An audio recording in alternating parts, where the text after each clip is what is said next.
They've all gone for a siesta. They say thank you, never. Yeah, they've all gone for a siesta. See, there's nobody around now.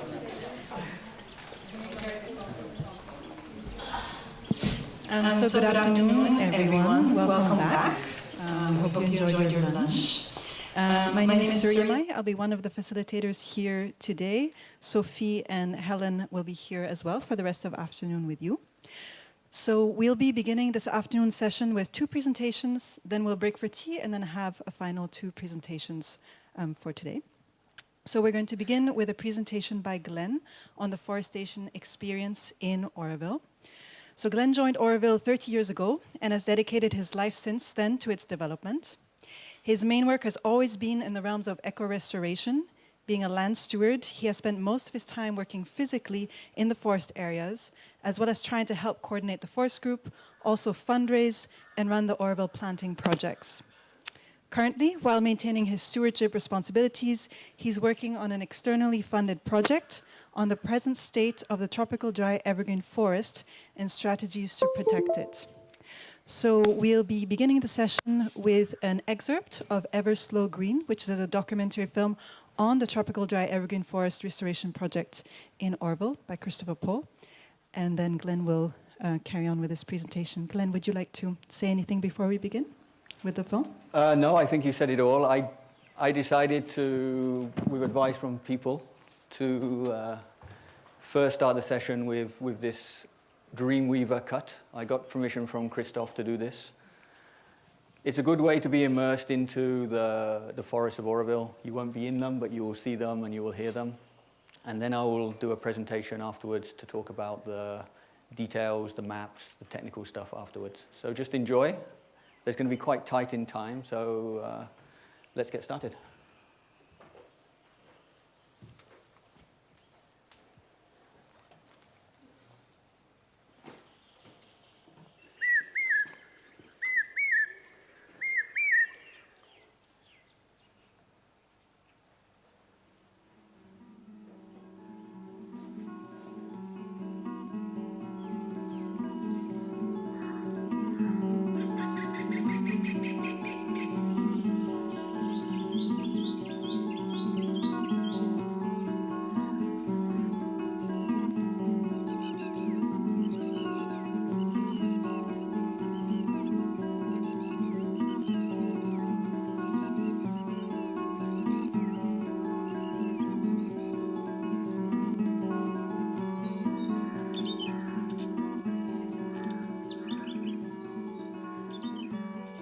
You cannot compare Auroville to any other forestry project in the world. It's absolutely unique. Wilderness is a very important concept. Deliberately setting aside pieces of this planet and let them express themselves unhindered by our activities. Auroville stands out in India because it has been able to protect its forests against all odds. The Auroville forest is the most advanced experiment of recreating a tropical forest, a jungle. The challenge of climate change, global warming, and all this is actually that we don't have enough forests to balance the temperature and the carbon. This is the point, actually, of what we are doing here and why it's useful for the entire planet, because we are pioneers in the recreation of tropical forests. The point of Auroville is to be a point of inspiration, and Auroville still remains as a small example of what could be done. We're not a trend yet. We're still an exception. Forestry in Auroville for me is very exciting, but it's also a little scary because finally you're feeling like, well, you're really getting somewhere and the pressure's never been so great. So there's this excitement, look at where we've reached, but there's also a real feeling of sort of in the pit of your stomach, could we possibly lose all of this?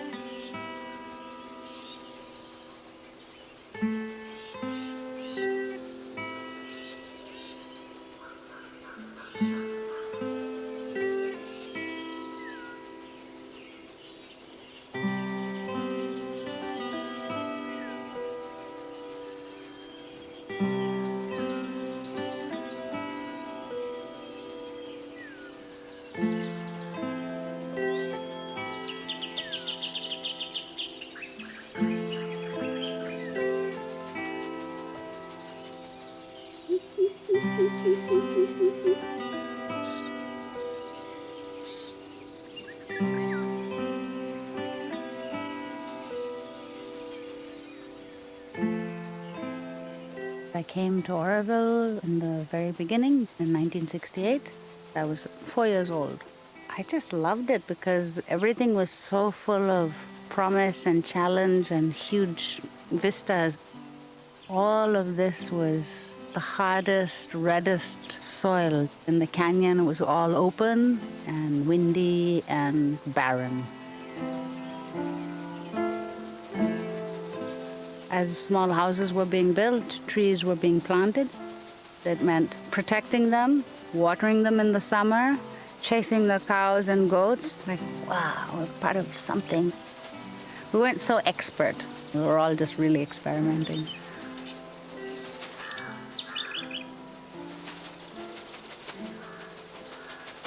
I came to Auroville in 1971 from Australia. I originally came here to see what had happened to my runaway wife and first child. There was a little clump here of banyan trees, which we lived sort of around. Looking west, there was a single tree. It was called a waumaram, and it was 1 kilometre away across a huge, dry, sandy bed. We used to get these incredible hot dust windstorms. Our only onus in the beginning was to plant shade to deal with this hot sun. At the beginning was quite hot and open ground and was really difficult. Desert, not much green. I'm Kanyaban from Kilapalyam. I was 12-year-old. I dropped primary school. I started working in Auroville in 1978 in Pichandikulam. I am happy to work in the forest, planting trees. I've dedicated my life to this.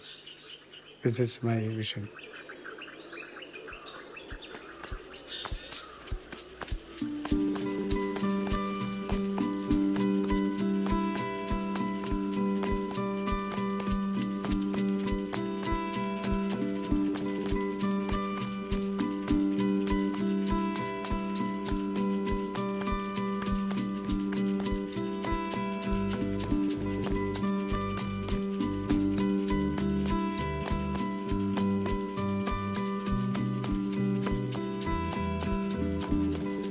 In those days, there was a wealth of young Tamil men, really strong, virile guys. We'd employ them as hole diggers.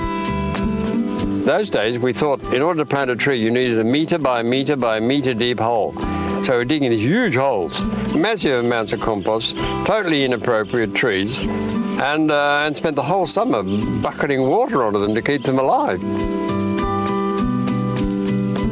In the beginning, we basically planted anything we could lay our hands on. I came to Auroville in 1971. I was an electrotechnical engineer. I had never properly looked at a plant before I came to Auroville. We had no clue what was what. A lot of totally unsuitable stuff. We planted anything that was available just to get some shade. Introduced and at some point now famous work tree. It was only in the course of time that we became a bit more knowledgeable about the different tree species. You can't do a PhD in common sense yet, and that's all we had.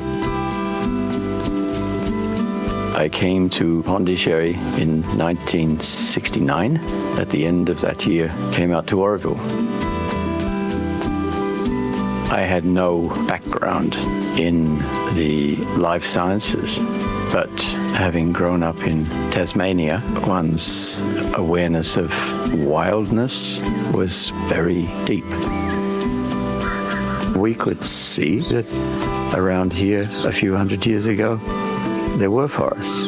The awareness that you can work with the energies of nature, realizing it wasn't an ordinary afforestation project. As we saw the sea turn red for 20 kilometers up the coast, like the blood of Auroville, and the canyons getting deeper, you say, well, hang on, are we going to build a city if the foundations are being washed away? That's when that bunding started. We realized we shouldn't be planting trees unless we control the water. When the rain comes, it should land there and it should stay there. It shouldn't run like it did years before and created the canyons. There should be zero runoff. I started planting trees in 1978 because this place needed trees very much. My name is David. I was born in Brooklyn. I came to Auroville in 1976. I loved being in Auroville. It was an eye-opener. More than an eye, it changed my life forever, I believe. We have a different name, counterculture. A hippie is considered somebody that's not clean, doesn't work, and parties all the time. Something like that. I wasn't like that at all. I worked all the time. I enjoyed working all the time. Michael came hitchhiking to India when he was 20. And the first time he returned to England was 6 years later with me as a baby. He definitely was an authentic British hippie. He also assisted a lot of the local neighboring Indian farmers to do bunding on their land. Even though they weren't so preoccupied about water conservation and keeping the water from flowing off their land, he would actually go and do bunding for them. And because he was so concerned about the land, he crossed a lot of barriers.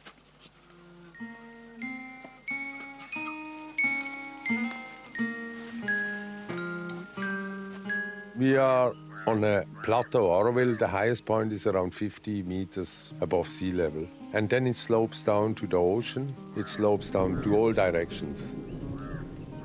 In the heavy downpours, the soil could not absorb all this moisture anymore. It floats on top and eventually rushes off. You simply had to do, we called it counterbunding. That's preventing the water to flow further down. We had in no time, no more erosion. The most exciting thing about the bunding work is it's one of the main efforts that Auroville has done that was spontaneously then taken up by all the villagers because they actually saw, oh, I'm not losing all my topsoil, and it really made a big difference. 40 years before, very good rain.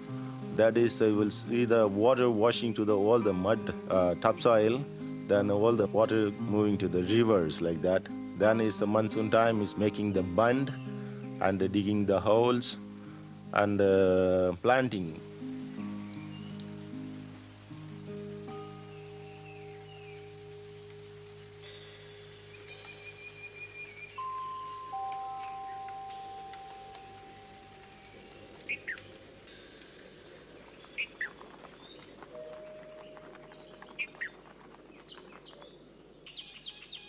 There's already quite a big environmental awareness in the world in the late 60s. Those days, you were made to feel that you were part of the problem. But to be suddenly offered here an opportunity to be part of the solution, you know, like to not constantly draining the world's resources and destroying the atmosphere sort of thing. Forestry was a very young science. The word ecology had only just been coined. We were sort of refugees from hippiedom, really. It was like an island of odd bods surrounded by a culture that couldn't comprehend who or what we were, really. They were all hippies. We had, of course, also the more straight people, the French, coming from Paris, who looked sort of slick, you know. They didn't quite associate with us in the Green Belt. Most of us, we didn't have a degree in land restoration, forestation. It was all self-styled. We learned it as we did it. I'm Diego from Switzerland, and I joined Auroville in '81. We needed water, and in the beginning we only had a borewell with a hand pump. Especially in the Greenbelt, we didn't want to be connected to the grid. So we started to build windmills, Cretan sailcloth windmill. It looked like Stone Age technology. They helped to establish the forest in Auroville. I would climb my windmill every day. open sails roll. It was like sailing. We were like on the mast of a big old ship, you know. So it was actually adventurous in a way, especially when a storm came up and you had to go up there to close the sails, you know. 10 years later, about the metal windmill built in Auroville, that windmill then took over. There's about 20 of them in Auroville, and they still work, you know. The windmill has one advantage. You're pumping water little by little. You don't overcharge the water table. When oil started, it was a man-made desert from the colonial times. The native forest had been entirely cut down. It was extinct. It was cut down by the colonial for the exploitation of the sandalwood and the ebony. There aren't any textbook techniques on how to turn a desert plateau in this part of South India to a lush tropical dry evergreen forest. There is no handbook. We've had to develop that because of the soil types, the runoff, the monsoon system is so different in any complex ecology. There's no right way to do it. At some point we discovered that there was a local forest type known as tropical dry evergreen forest. And we started surveying whatever is left of that forest in the coastal belt of Tamil Nadu. When we started the quite complex research of the TDF forest and all that entailed, the trips, the botany and identification of plants, it did correspond to a few people coming with that trained knowledge. Because when Paul turned up, he said, oh, yeah, right, you guys are doing the right thing, but you're planting the wrong things, you know. You've really got to understand what degrees of shade things require. So we weren't at all scientific. He was definitely an inspiration to work with. We had 7 huge banyans and then one died. And when a tree that size dies, you feel like you've definitely done the wrong thing, you know. Oh, shit, a huge banyan tree died, you know. He's saying, look, man, trees die, you know.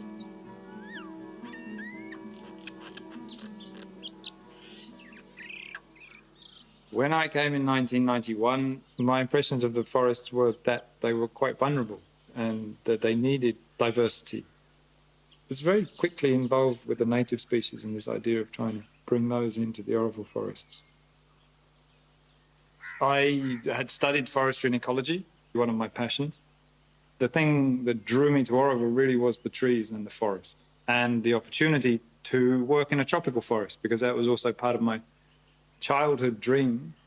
And I thought perhaps that I would gain experience and then move on and get a job somewhere else. But in actual fact, I ended up staying because Auroville provided me with the opportunities that I wanted. I was sort of searching for something. Around the 90s, people became very much concerned with the indigenous species. It was the early stages of their work, and so I could very easily join in with them. We went on weekly trips. We started bringing back plant material and reintroducing all those species into our forest. We surveyed a total of 120 places. And through that, we got a pretty good knowledge of what constitutes a tropical dry evergreen forest. There was this super hot day in the middle of the summer, and we were walking through this thorny thicket. And we came across this luxuriant green plant.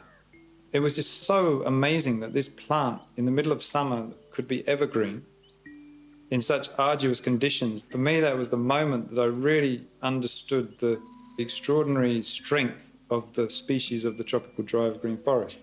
Then you really start to understand what the forest in this area would have been like 300-400 years ago. It's sort of an obscure forest type.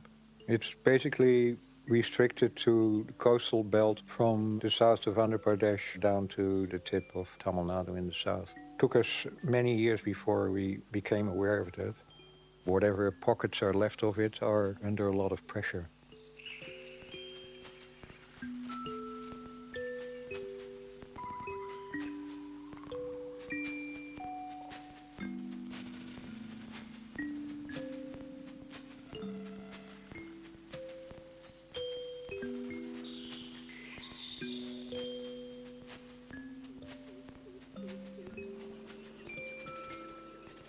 They surveyed the entire coast of Tamil Nadu to bring back the native species. This is actually an extraordinary work that probably has never been done before us, you know. Such a focused and complete survey. It's an essential work in the reforestation program, you know. They found only some little pieces, little patches here and there around temples, like temple groves. Not so far from here in Pudapet, there's a little temple forest. Around the temples, they didn't cut the indigenous forest. They had sacred groves, really. Pudapet is the nearest one to here, and it's about, I think originally it was about 50 acres. It might be down to about 30 now. That's where we got a lot of our original seeds. Paul is going to the Pudapet. I also bought this day there. Full moon walking, take to the tent, then collecting mainly some seeds. Pudapet is the more than 1,000 years old temple, also old local forest in the middle of the temple. 500 years old, 700 years old, some trees is there. I'm coming to the Auroville, 12 years old, then I will start the forest work. I'm a tall guy, very strong. People thinking I am 17, 18 years old, but actually I am 12 years old. Paul and me is living to the fertile, every day coming morning time, so many holes digging, so many trees planting. 35 years before, only planting timber trees, like eucalypt trees and work trees and vangai, teak trees. After Paul, we'll start planting all the different local forest trees.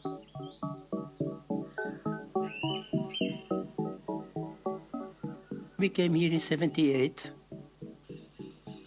This was all empty. There was only one tree in the middle of nowhere. It's still there, a Phoenix sylvestris. We started planting and then it always increased. In the beginning, we had a very big nursery here. And then we started the herbarium in 94. The collections, it's about 15,000 accessions, but it will be about 3,500 different species. In Belgium, if you know 10 species by name, you know almost everything. Here, if you know 100, you know only a part of it. It's much richer. Because forest trees don't naturally germinate in the full sun, they germinate in the shade. You need shade to proliferate a forest, and so you have to have what they call a pioneering species. You know, we didn't know all this, but this is what sort of happened inadvertently. So we planted lots of acacias, these work trees, and they're Australian and very drought resistant. They're very fast and they created shade very fast. The work tree only has a 15 to 20 year life cycle. This whole natural flow that it took, and it went through this whole sporadic planting of all sorts of species. But slowly we had this pioneer canopy emerging, which people call the Auroville forest. As a forester, I call it pioneer canopy, but for most people living in Auroville, that's the amazing Auroville forest. And it was that process and that creation of the right environment to then introduce the TDF.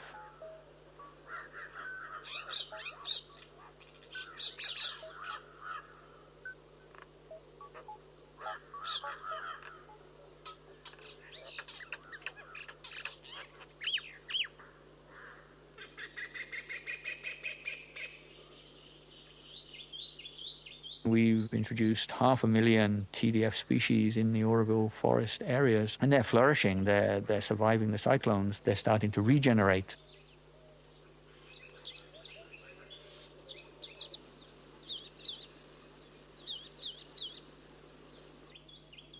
My name is Dave. I came to Auroville in the end of 2001. What really stands out for me in terms of forest experiences was the impact of the cyclone. The Coromandel coast is very prone to cyclonic activity, and it's likely to get much worse with climate change. One year there was a particularly big cyclone, and then you saw the pioneer species that we're very grateful for, but they're only here for a moment in geological timescales. They broke and they snapped off and they fell over, and yeah, it was carnage for them. The advantage of the indigenous species is they're quite cyclone resistant. So some of them, you could see them bending down to the ground and bouncing right back. So this is what resilience really is. When you walk through the different forests and you see the TDF coming up, in some areas they're coming up very nicely. And you see that there's an emerging forest, but it's still a very young forest. Those trees are going to reach maturity in 150 years or something like that. I think that Auroville really is unique. I guess you could say a divine soup of genetic material, both on the human level as well as on the forest level. Without the genetic material that we keep alive here in Auroville, probably there would be no trace of some of those species in the future, except here. Not only do we have a good number of individuals in any one set of species, but they are able to cross-fertilize and increase the strength of their genetic material. And they're well protected. So you could say we're a seed bank for this very special coastal ecosystem in South India. That's what the forest really is. It's like this beautiful jewel that's the fragments are scattered. We only found certain sets of species in each different remnant. And all the species have been brought here from those different places, and now they're starting to reform that extraordinary forest. It was only when we put the jigsaw back together did we see the beauty of what the tropical dry evergreen forest is. It has an extraordinary future to inspire people. You go up on the Mathu Mandir top, we'll see all Auroville full looking the trees. Before is the open the land. Now it's a very big forest in Auroville. It's very successful.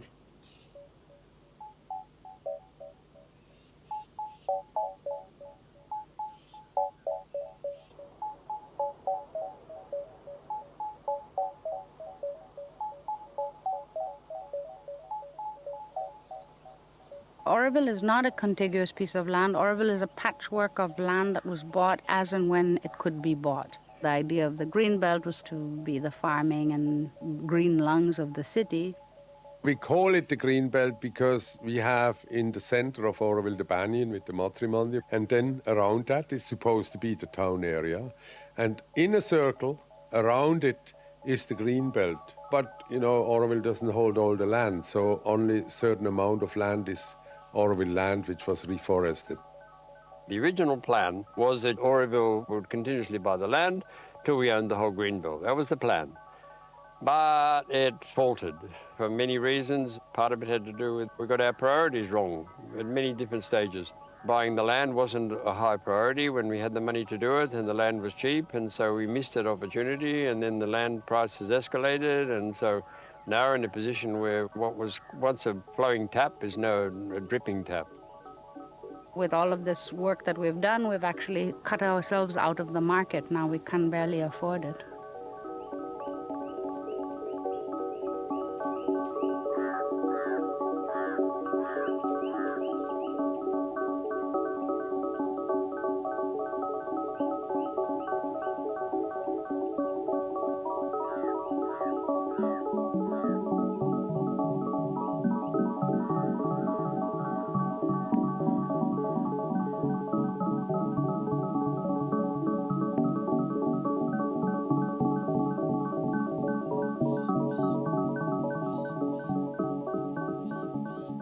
The forest group manages land in the city and in the green belt.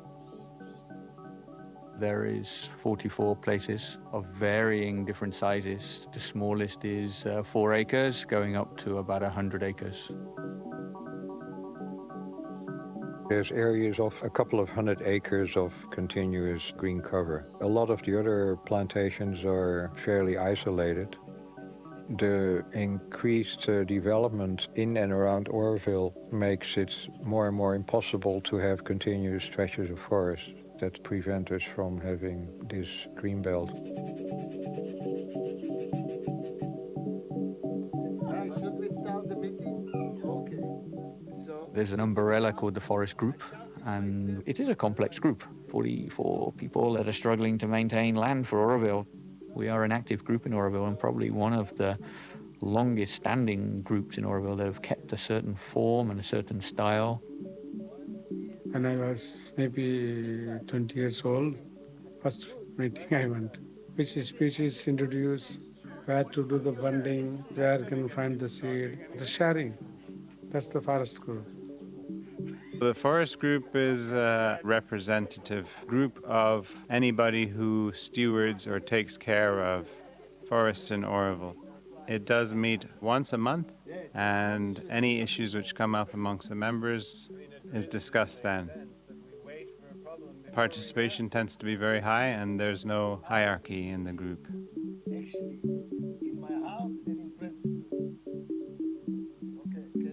There's land encroachment issues, there is finance issues, there is interrelationship issues between Aurovillians, and there has to be arbitrations. There's all this elements. Somebody once said the forest group is made up of madmen and women and poets, and I would say that's quite apt.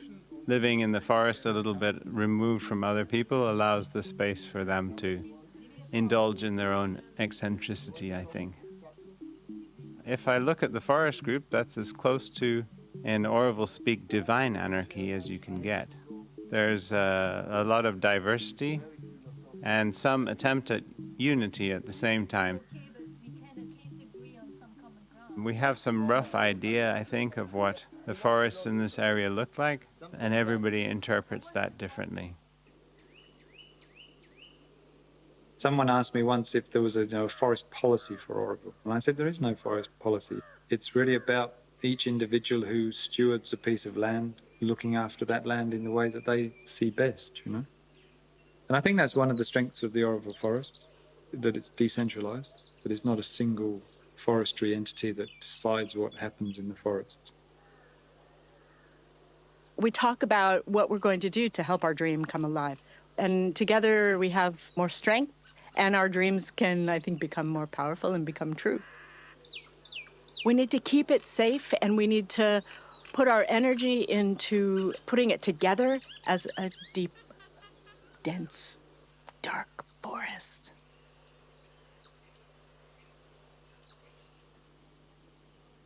I'm Glenn. I came to Auroville early 90s.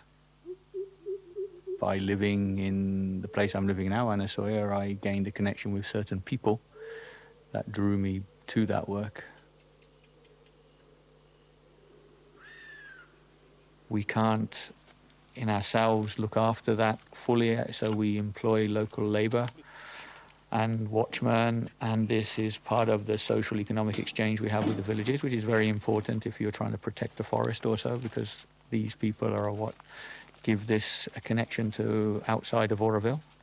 But this costs money, obviously. We in the forest who look after the land, we get a regular budget, although it covers about half of the expense you have. The other part, you have to generate yourself with wood sales. For instance, firewood, timber we can sell.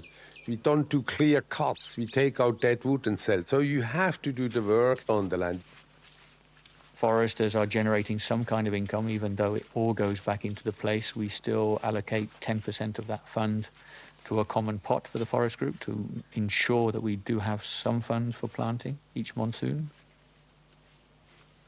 This passion to create and protect and develop this forest has been maintained, and for me it's successful only because of that.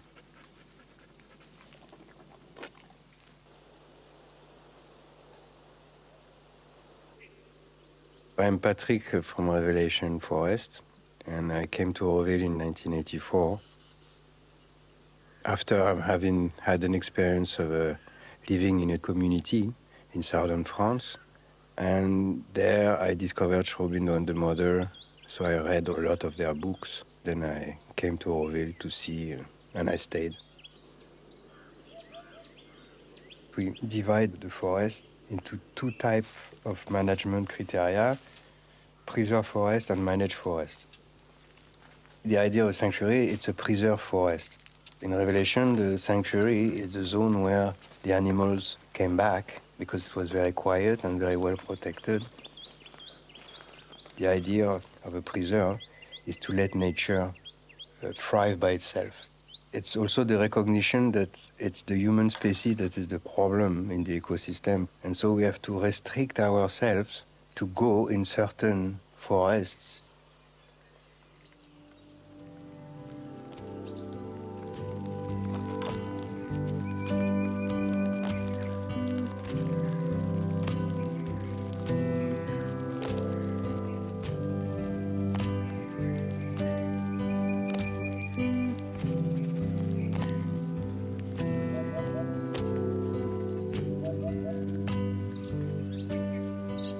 I came to Auroville in 1996.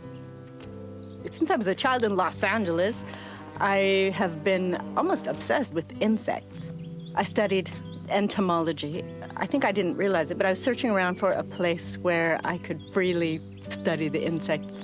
It was the moment I stepped foot into it, I was at home. The whole idea of Auroville, human unity, because it's not just human unity, it's the unity of the planet, really, including insects. Unfortunately, even our oldest forests here are all man-made forests. So even now, they're weak in some ways, you know, and the insects do show us that. They're an indicator. The older the forest gets, the more it can support, and the stronger the whole population of wildlife, including insects, can be.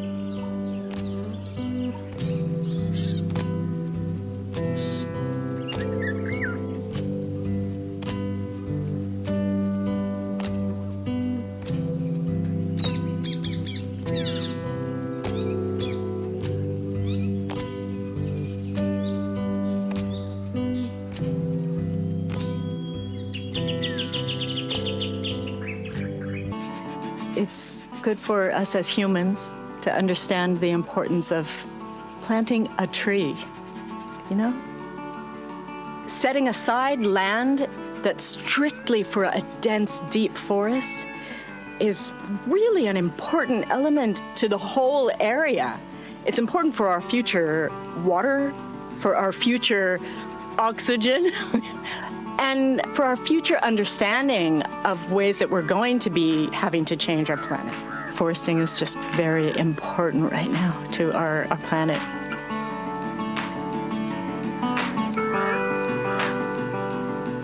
The forests depend on the people living in and around them and their consciousness. So hopefully people will appreciate the true value of tree cover. The lifespan of some of these evergreen species are several centuries, the ebony, the mimosops. If there's not a major climatic change and suddenly there's 15 years of drought or a nuclear war or a highway that cuts right through everything, in 100 years, Auroville will be magnificent, a jewel of the country.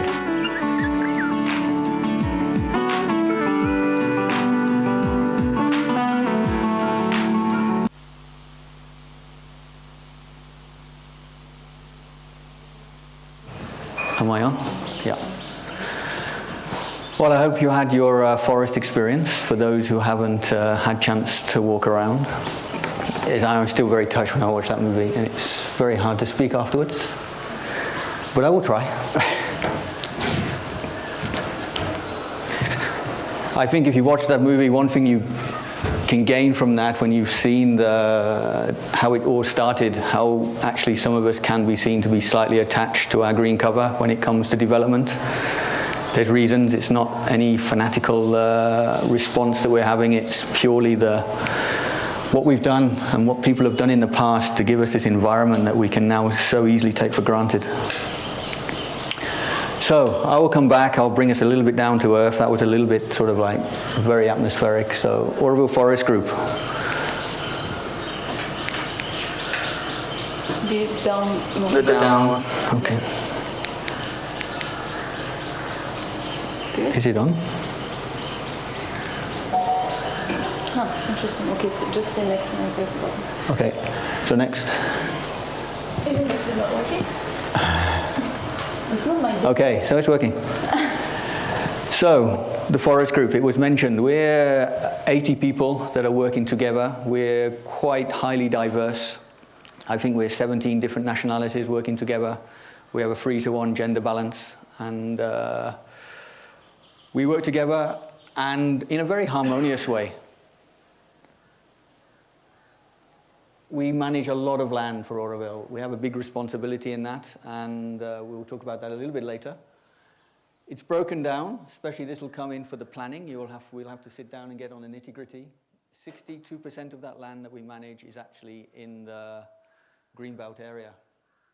15% is in the outlying areas, and as you can see there, 23% is actually in the city. Not all of that is actually planted in with, I wouldn't say forests. There is quite large tracts of forest group managed land in the city that's being managed as woodland ready to be passed over to the different zones. One area that I personally manage is in the cultural zone, quite a vast area. Most people think it's Gaia Forest, that whole area between Town Hall and Gaia Security, Surrender and Kalabumi. That whole area is managed by the forest group, but it's just being maintained, ready for it to be taken over and developed into the cultural zone. Next. That gives you an idea of the way the land is spread out. Just for reference points, in purple is the villages around Auroville. In the top, it's Raipetai, Alankupam, Aninaga, then Kodakrai below it, and then Edi and Chavadi. Next. So we've seen we just absorbed what the Auroville forests are. I mean, sometimes it's even hard to put words to it, but it is a result of 50 years hard work.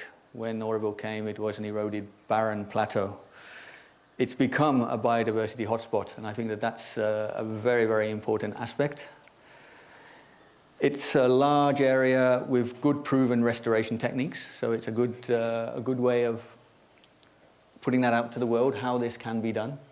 It's probably one of the largest contiguous areas of TDF forests that we know. Having studied it, we don't see anything of this nature. It's obviously a habitat for all sorts of things, not only the plants. The birds have come back, the mammals have come back. We have all sorts of things that are appearing that we don't know where they manage to survive. We have problems even. We have porcupines eating away our forests. But as Jana said in that last part of it, we have pollinators, we have insects, and it's actually the pollinators which are quite critical, not just for a forest, but for humans, because unless there's a place for the pollinators to survive, farms do not work. Agroforestry does not work anymore. So this is really an important element. Obviously, we are the lungs of Auroville and probably a little bit the region. We create a microclimate. I don't know if now you've had chance to go outside of Auroville and then come back up the plateau in the evening.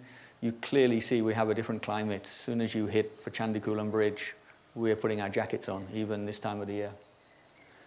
We're protecting the watershed. And I think as Paul said, it's a place of inspiration. And I think many people said that along the way. Auroville, people come here, whether it be tourists, whether it be students, whether it's people who have businesses and industry and work in all sorts of elements, they come back and they get inspired and they can take that with them. We're working with a lot of people, and this work that we're doing is spreading out personal projects, whether it be with people's private land or whether it's on hotel complexes, whether it's resorts on the beach, whether it's industrialists who want their land reclaimed after they've done the damage of extracting resources. All these elements, it's inspiring when they come here because they can see it can be done, because there isn't so many projects where you can actually see many things manifesting in quite short space of time. Next. Next. Okay. So what's our responsibility? Mainly it's land protection. I mean, most of the work that was done at the beginning was to protect the borders, protect the land. Obviously it had been bought. There was not only people to encroach, there is animals to graze it. So we still maintain that, and that is still very present now. A lot of our work that we do as foresters is to protect and secure the land for Auroville. Then soil and water conservation. It's the unseen work of Auroville, actually. Most people come here and they don't understand that. You've seen it on the movie, you've seen what Auroville looked like before, so it's very clear that without that work, none of this would have happened. I mean, most people I say when I meet them from outside, and they say you don't see that, but when you're going around on your motorbike or your cycle and you're getting back pain, over all these speed breakers that are constantly on all our red roads, and it's actually not to break the speed, and that they're part of this soil and water conservation grid, which is extensive and it spreads out. We have to stop the water running, and we still have to work on that. Afforestation that you've seen on the movie, I don't need to talk about that. Planting, management. It's not just that we plant a tree and forget it. We have quite a vibrant environment where we plant, so there is competition. So we plant, but after that you need to maintain. Luckily, what we're planting now doesn't need water. Occasionally in a bad season, we might have to put once or twice some buckets of water on during the year, but it's not extensively watered. It's drought resistant because it's the native species. But there are species that come and they compete. So a lot of the work that is spent in our forests on a daily level is keeping the area free from invasive species that are growing and pushing down, just to allow this forest to come up as fast as we can get it. And then you've seen how much land we have. Obviously, we have a responsibility to the community, so we do a lot of reporting. We meet once a month. We discuss our issues that we have in the group, whether it's land technique management, allocation of land, what we're going to do in the future. That's reported on a monthly level, and we account for all our expenditures, the money we get from Auroville, the money we generate in the forest themselves, and our personal investments. That's all accounted for through the BCC and the FAMC. Next. So now we're pretty much heading for that top one. That's our main priority. Obviously, we know what we're doing now, but still we have to create sanctuary areas. We have to protect watershed areas which are very sensitive. They need different species because they're flooded. We still have to protect the canyons and new areas that are bought. We need buffer zones around any of the watercourses, so we have to maintain those. We've created urban forestry areas in the parks. I think our parks are starting to take form now and using all the same species that we're using in the forest, but we use them in the parks because they're very beautiful. Even people now, as I said, we're doing projects outside, they suddenly have found a whole set of species that they can work with that didn't realize they could. They're readily available in Auroville, but so rare to find outside. So they're all in our parks, whether they're landscaped or formal, informal, waiting to become formal. And timber stands in a bid to try and be certainly sustainable in a small amount. Firewood production. As Diego said in the movie, we never cut green trees. We do sometimes prune our green trees if they're interfering with the plantations. But so far, we've been surviving in most areas with the work tree, with the Acacia riculifolium, dying naturally, being harvested, and then that money being invested back in the forest. Last but not least, a bit of agroforestry goes in the forest group, but not that much because we also have farms. I mean, how land is actually allocated, or in the history of Auroville it's been allocated, and we still apply that. When land is acquired, bought, given to Auroville, depending on where it is in its zone, it's obviously now different because there are maps now, but then there wasn't maps. If the soil was very fertile, it would be given to the farm group. If there was no topsoil, it was very eroded, the forest group would get that to work on. So it was a very clear define. We wouldn't start doing forests on agricultural land. We keep that for agriculture. Next. So let's go to the TDF, something that was all happening when I first came at the beginning of the 90s. This study you've seen on the map, it's a very narrow patch of forest, and it's Champion Seth, botanist, divided India up into many forest types. It's there, it's an existing forest type, but actually when we look at it, it doesn't exist anymore. It's a very narrow belt, and with the sea on the one side, and as you go inland towards Jinji, Tindivanam side, it becomes a different forest type. It becomes a deciduous forest, which actually loses its leaves during the summer period, which actually when I think about it, we were quite lucky because suddenly we have an indigenous forest. We have native species, which is the way the world is going. We can work with those, and they're evergreen, which means we have all year round shade. So we've got a real win-win situation here. If Auroville was slightly inboard, we would have been struggling for shade in the summer if we had gone native, literally. Next. I think it was mentioned 95% of this is cleared, but actually if you look into the calculations and you look at you do the analysis of the remnants, of that 5% that's left, only 5% of the 5% is left, because the 95% of the 5% is actually disturbed in some way. It's a scrub jungle with some regrowth in. It's been a reserve forest that's been utilized for economic forestry, revenue generating, or experimental forestry. No fault being given, it's just different ways of the world working. But basically we're down to about 0.2% of its original cover, which is pretty critical as far as a forest type goes. I think in 98, 99, I can't remember the date. Anyway, we had a workshop in Pachandi after we did a certain project of all the botanists in South India, and we had a big argument because they said the TDF doesn't exist anymore, it's extinct forest type. For me, that was really a crucial point. And there was Joss there, and Paul was there, and Yap, and Walter, and a few others, and we argued, no, we have enough information, we can save this forest, and we can go to work on it. And I think that that's what we did from that point.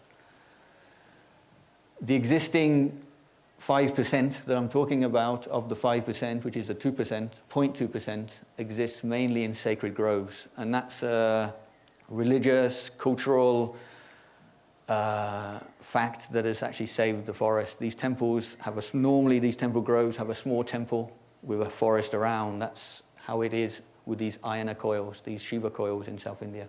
Next. So when we went there 25 years ago, we were doing all this sort of exploration, seed gathering, and that's how we put together this profile of this forest. We visited about 75 to 80 sites then.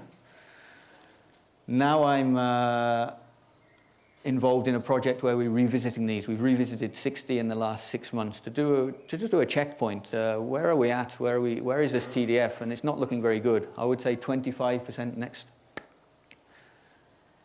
25% of those, I'm going a bit ahead of myself, but 25% of those sacred groves are in good condition. They're static. They are preserved. They're being protected. They have a lot of, for whatever reason that might be, different reasons. I won't go into it now. But the other 75% are feeling the pressure. I think by the nature of a sacred grove, they're never expanding because they're temple land. Temple land doesn't get, to my knowledge, it doesn't get expanded on.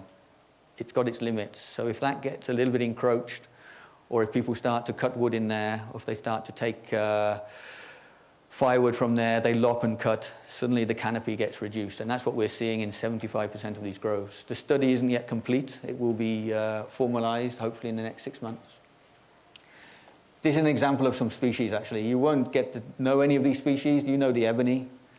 In that whole strip from Chennai down to Karakal, there's only 25 sites that we see that, and sometimes they're single species, one species of tree. The particular thing with this Diospyros ebony is it's a dioecious species, so it needs male and female plants. So in some groves, it's present, but it's not regenerating. I went to a grove a few months ago, and actually all the mature ebonies were gone, and there was just a little bit of regrowth. They got hit by Cyclone Tani. So even these, and I took this random set just to get an idea for myself. I don't try and mess with figures. So there are some species, that the Garcinia, it's quite prominent along the coast, but still only 26 sites out of the 60 it's found. I digress a little bit. What I found was very interesting is, I think just before the monsoon, our last study, we're studying a small temple grove down on the ECR road, quite close to Auroville. And we went through all the papers, and the Diospyros ebony, which is the one that a lot of focus goes on these days, it had gone from that forest. It wasn't there anymore. It didn't exist. We'd been going back there, and we didn't see it. We went back there, and I started to see seedlings of that appearing in the sacred grove, which initially I couldn't understand why it was missed, but then I realized there's no mature specimens there. It wasn't missed. That's regenerating from Shakti forest, which was planted by Walter. So now what we're seeing, which is quite a convoluted sort of thing that's happening, is we're actually seeing species that are growing in Auroville forest regenerating in sacred groves, which is quite amazing, actually, I find. Anyway, next. That's what I just spoke about. So let's move on. You'll get a copy of this presentation, so you don't need to write the facts and figures down. So in the last 20 years, In total, I mentioned in the movie when I said we've planted 500,000 TDF species. Obviously, it's a passion of ours. And in the last 20 years, this is what's happening. We got really excited at the beginning. There was lots of land. As we started to work through the forest and plant it, obviously you can see there's definitely a trend that we're doing less and less nowadays. The diversity is going up. That's the diversity of the forest, and that's the actual seedlings. Okay, in 2011, when we had the cyclone, we definitely had a peak in 2012. Suddenly there was a big area again available to plant. But again, we slowly went down, and it's pittering around about 15,000.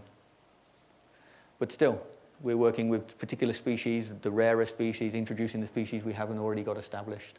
In fact, our focus has become completely on evergreen forest at the moment, because the TDF does contain certain species of non-evergreens, but now we're really concentrating on the importance of the evergreen canopy.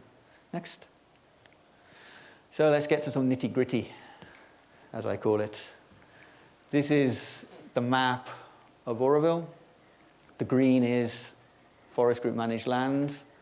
The white is the balance of the land managed by different groups and coordination. Even the white land in the green belt is probably the farm group, not all of it, because in the green belt there are developed residential communities. Certitude is in the green belt, Samasti is in the green belt, Sharanga is in the green belt, Dana is in the green belt. So we have these residential areas harmoniously living amongst us in the green belt. And that's the road grid. I think what's important, what I put this up is, though the city is being consolidated, personally, and I think it's the thought of many people, the chances of ever consolidating the green belt, it's a dream, of course, but we have to be realistic. You've got an expanding village here. You've got Alankupam. That little yellow bubble there is Pondicherry land. So that's Pondicherry land, which is like, forget buying Pondicherry land. So expensive. You've got the village, Alankupam, as I mentioned, Raipeta, Aninaga, Kodakarai. But it's not just a village. We have to accept that there's a land need in these villages. This area here, we haven't got Kulapaliam, which is starting there. We haven't got that in the green belt, but what we've got here is this huge area. This is known as it's a hardcore agricultural zone for Kulapaliam. We've never made any impact. You can see we've got one plot in the middle there and one there. They're not interested. It's land that's really needed for agriculture. It's land it's ancestral land. It's there. So we've got 35% of the green belt, and I'm not sure we're going to get much more, personally. So I think we have to act as if that is the case for the next decades and value what we have, especially the green spaces. Next, I'm nearly done, sorry. Hotspots. So as planners and developers, you've got now quite a responsibility. We've got a lot of faith that this is going to be done consciously. You've seen what Auroville was. It never was an empty canvas. It was an eroded desert. It did have topography. It did have villages, but now it's got 50 years of work on top of it. So yeah, we have sensitive areas. I'm not listing here all the sensitive areas because a lot of them are also residential areas which are not necessarily forest group concerns. I won't list them. You can go through these. We can go through them together afterwards. But basically, we've got areas on the Crown Road and the proposed Outer Ring Road which are really sensitive. Next. We've got this area here, which is the revelation. You've seen Patrick walking around this forest. You've seen Dave in silence. All these areas are on this supposedly proposed Outer Ring Road. So when we're approaching this, I'm hoping that you keep that in mind, that we take this very sensitively. It's something that we've got to do very carefully because it's not just a few trees that can be cut. We're talking about ecology here. We're talking about 50 years of work. Next. Another zone, one of the largest contiguous areas of forest we've got on the east side. That's a small part of Anasoya, mainly at Samridi, Gaya and Meadow. Again, same scenario. We've got to deal with this. Next. We have to deal with it very carefully. What's up and coming and probably going to be your first challenge is this area here, Darkali. The Crown Road goes through that. You will see a huge water catchment that's been built and is fully functioning right on the middle of the Crown. So it hasn't been yet cleared. So luckily, maybe we can get a chance to look at that in a bit more detail. There has been a proposal there. There is space for maneuvering. We've got to work on this together and find solutions. Now is a chance, big responsibility, I think. Next. Aurodam. I think the line of goodwill has been mentioned. This again has got to be done very carefully, very sensitively. This is the Aurodam watershed. This is what it looks like during the monsoon. Next. Small forests. They're not only, we've got little areas like here. There's a radio going across Centerfield. It's a very small forest, but it's very rich and diverse. That's just behind, quite close to Solar Kitchen, and it falls on the radio. Next. An evergreen forest. Again, another radio straight through the middle of it. We've got the black lines I forgot to tell you on these maps are existing tar roads, government roads. Next. So now we come to this is a map of actually the road system on the residents approved master plan from 1999. I was at the meeting, and I can tell you these issues that we're talking about that I'm highlighting now, they're not new.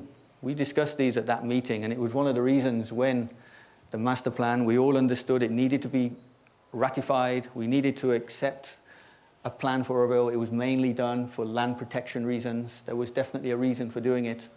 But there was a lot of concern at that meeting. I was there, very present, and very verbal also, about this sort of scenario of how we can do this very carefully. And then there was this agreement, as you can see on this map, road to be considered. So that whole area actually was marked, and this is what the residents of Auroville actually agreed upon. Obviously, things moved forward, it was changed for whatever reason, and it got gazetted, so now that road is marked in. But still, we're a community. We have a flexibility. The master plan in itself gives us that flexibility. Next. So on that, I would like to thank you for your attention. And any questions, if there's any time left, I can give you. If not, I can come to another moment and meet you all. I'm open to that and clarify anything. There was talk of walking through some of these areas, Revelation, Samriti. I think they can be arranged, but I think you've got an idea from the movie, but you can always contact the organizers and we can see if we can arrange that for you. Thank you, Glenn. Thank you. Thank you for sharing your knowledge and experience. And thank you for bringing in the voices also of so many other foresters through the film. I couldn't bring them all here now. So we do have just under 10 minutes for some questions. And as usual, we will prioritize questions from the participants in the dream weaving process and exercise. David will take down names, and David, I'll take your cue to move the mic around. So any questions for Glenn? Wow. Yeah. Hi, Rajiv. Hello. Is there any collaboration between the farm group and the forest group currently, or would that be? There is a collaboration in the fact that there is an umbrella of the two, the farm group and the forest group, and actually it's the umbrella called the green group, and that's the official group that normally represents us if it's land allocation or for the FAMC. So there is an umbrella group which is members of the two groups, and so there is an interaction. But mainly we don't need to meet because it's quite clear the farms are managed on a different level of land use. We never fight over land. Normally what happens is when it's put down and we look at the land and it's very clear if it's for the forestation project or if it's for farming. So that does happen. And that normally happens at the green group level. I think there is a collaboration and that is an existing group. But we generally are not working together like on a monthly level. It's something that happens when it needs to happen. And we generally work together. Thank you. Hi, Glenn. Thank you for the presentation. My thoughts are, have you considered transplanting trees in any context in history, in the foresting history of Auroville? And is there any person in the forest group that has experience in doing that? Transplanting trees. We've never had the need to transplant trees. We've tried it a few times. There was a scenario where the Crown Road went through the area that I'd been stewarding, and I tried very carefully not to plant trees. I try very hard not to plant trees. But trees do regenerate. So there were some trees there, and we did try to transplant them because we had worked a way through, following the right-of-way, but they were not successful because the problem with the tropical dry green forest is they're drought-resistant trees, and for that reason, they have very strong tapping roots, water roots. So the roots go down very, very hard. The moment you cut them, a big tree will really suffer. It's not impossible, and we are experimenting with it. Islan himself has actually wrote a project with 2 other people, and they've actually designed and made a tree transplanter for small trees. So when the scenarios happened, I think certain small trees can be transplanted, but you can't transplant an ecosystem. So you might be able to plant individual trees, but you can't move a forest from one place to another. Next. I had a question about... Hi. Hi. I had a question about fruit trees, because, you know, this is something that we relate to, everybody relates to, something that is edible, natural. Okay. And the diversity in fruits is also decreasing, as you've seen the markets over the different years. Yeah.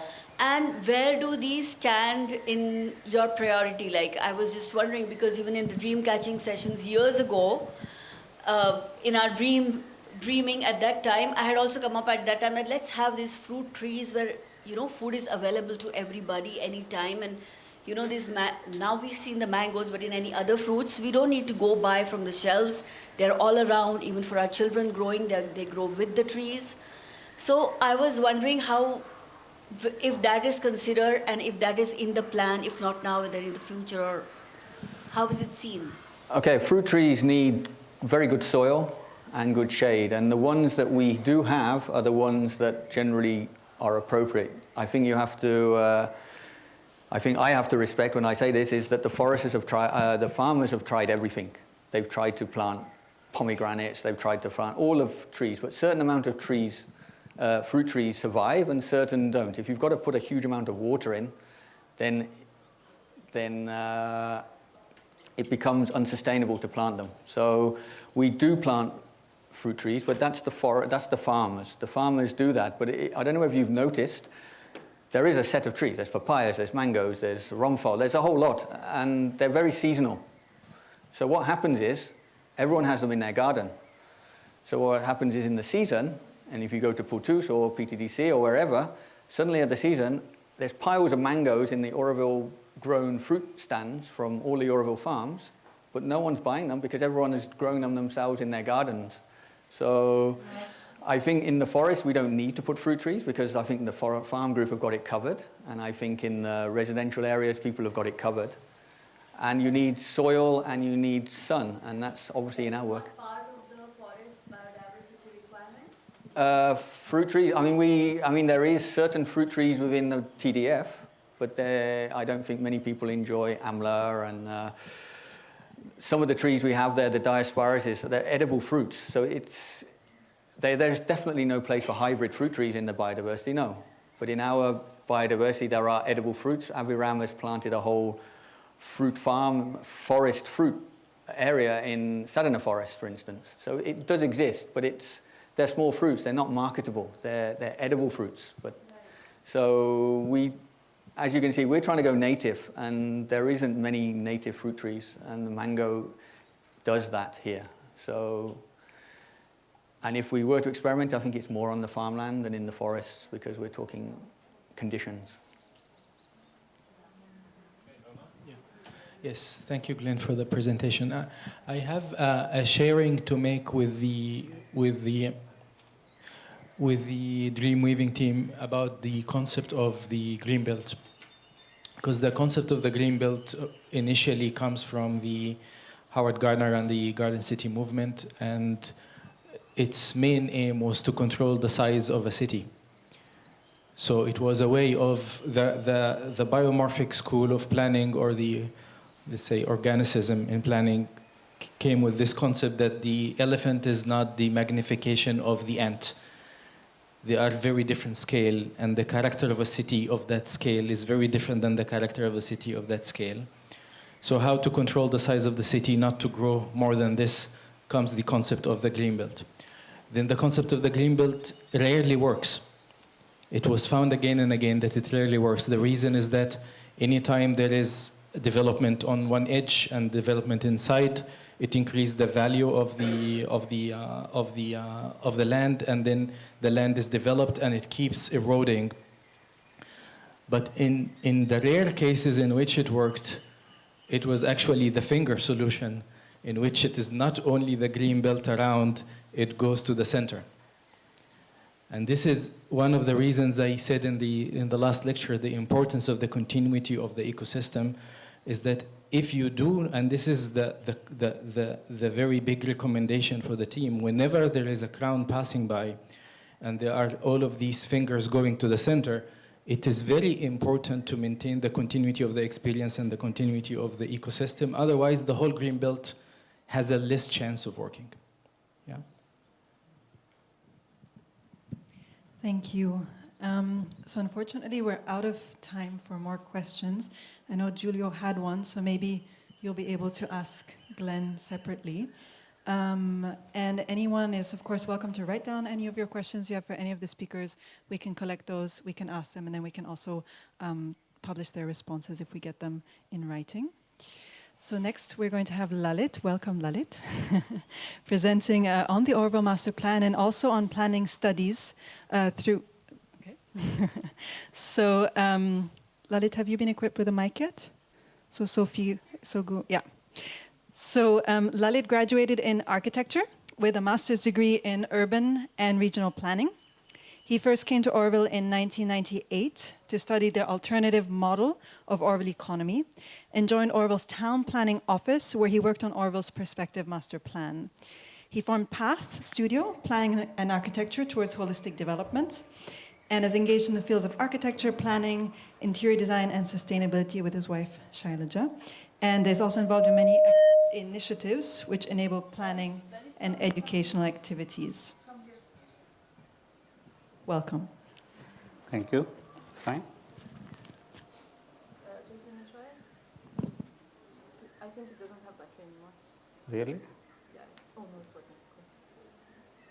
How come the battery goes when we talk about planning?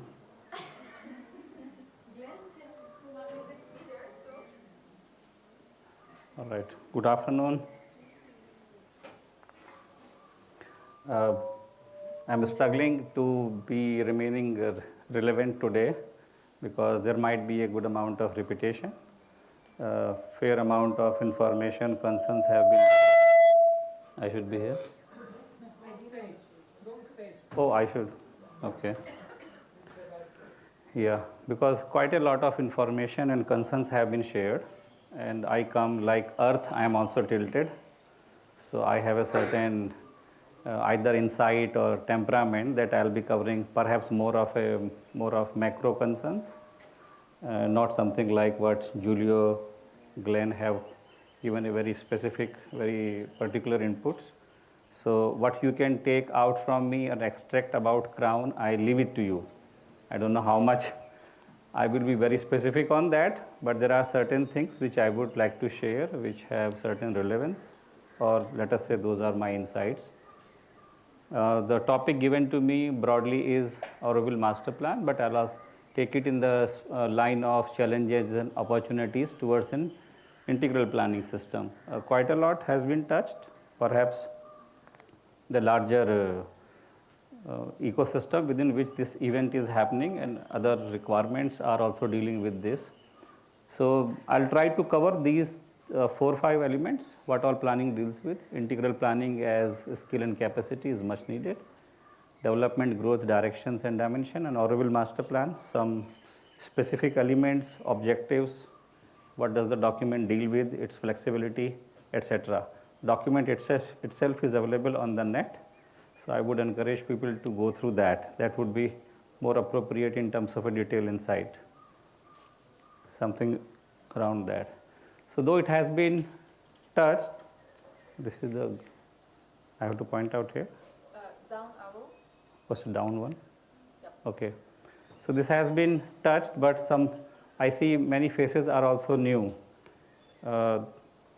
You may know, you know what was the triggering key element for the perspective master plan making?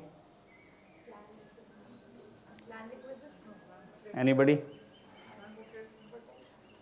Yeah. There was a land which was bought by one private developer near Botanical Garden side, this side, Sartha's land, what they had bought in Greenbelt. I was fresh, new, around 26, 7-year-old when we came to Auroville. So I was part of a system where a land use seminar was organized. Christo, Anandi, Joseba, Horst, Frederick, Tom, these were the first people I met. We started working on that. So the point I'm trying to make here is, the essence of story is that the clause, the need of a planning or a master plan was invoked and used in order to protect the land when the land was under threat. So there is a need in this community, long established, that we need to go for planning, even if it was triggered by some other objective of land protection.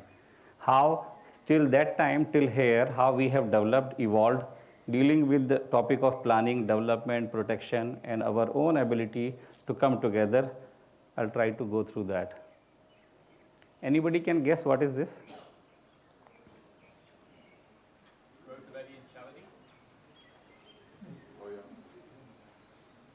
Anybody else? You could make out? Nice diagram. So this is Idyana Chavadi, 2002 to 2018. And you know which road is this, isn't it? Not very difficult to make out. This is visitor center access. So visitor center parking is just here. This is not a rocket science when we talk and deal with the topic of planning, urbanization, that wherever there is a road, particularly in Indian context, development will come.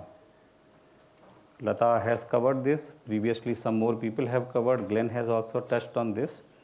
I'm not trying here to make a kind of a scary external pressurized scenario. No, that is not my intention. Via this, what I'm trying to say, that we as a community, we need to have our planned response. How we work on this, via this platform or other, that is up to us to work it out. But we just don't have the luxury not to work on planning. We just don't have it. So this is the growth of Idyana Chavadi. How many of you have been to Delhi Hoj Khas area? Anybody? You have been, many of you. So if you know what it was, perhaps you should check it out on Google, visit sometime.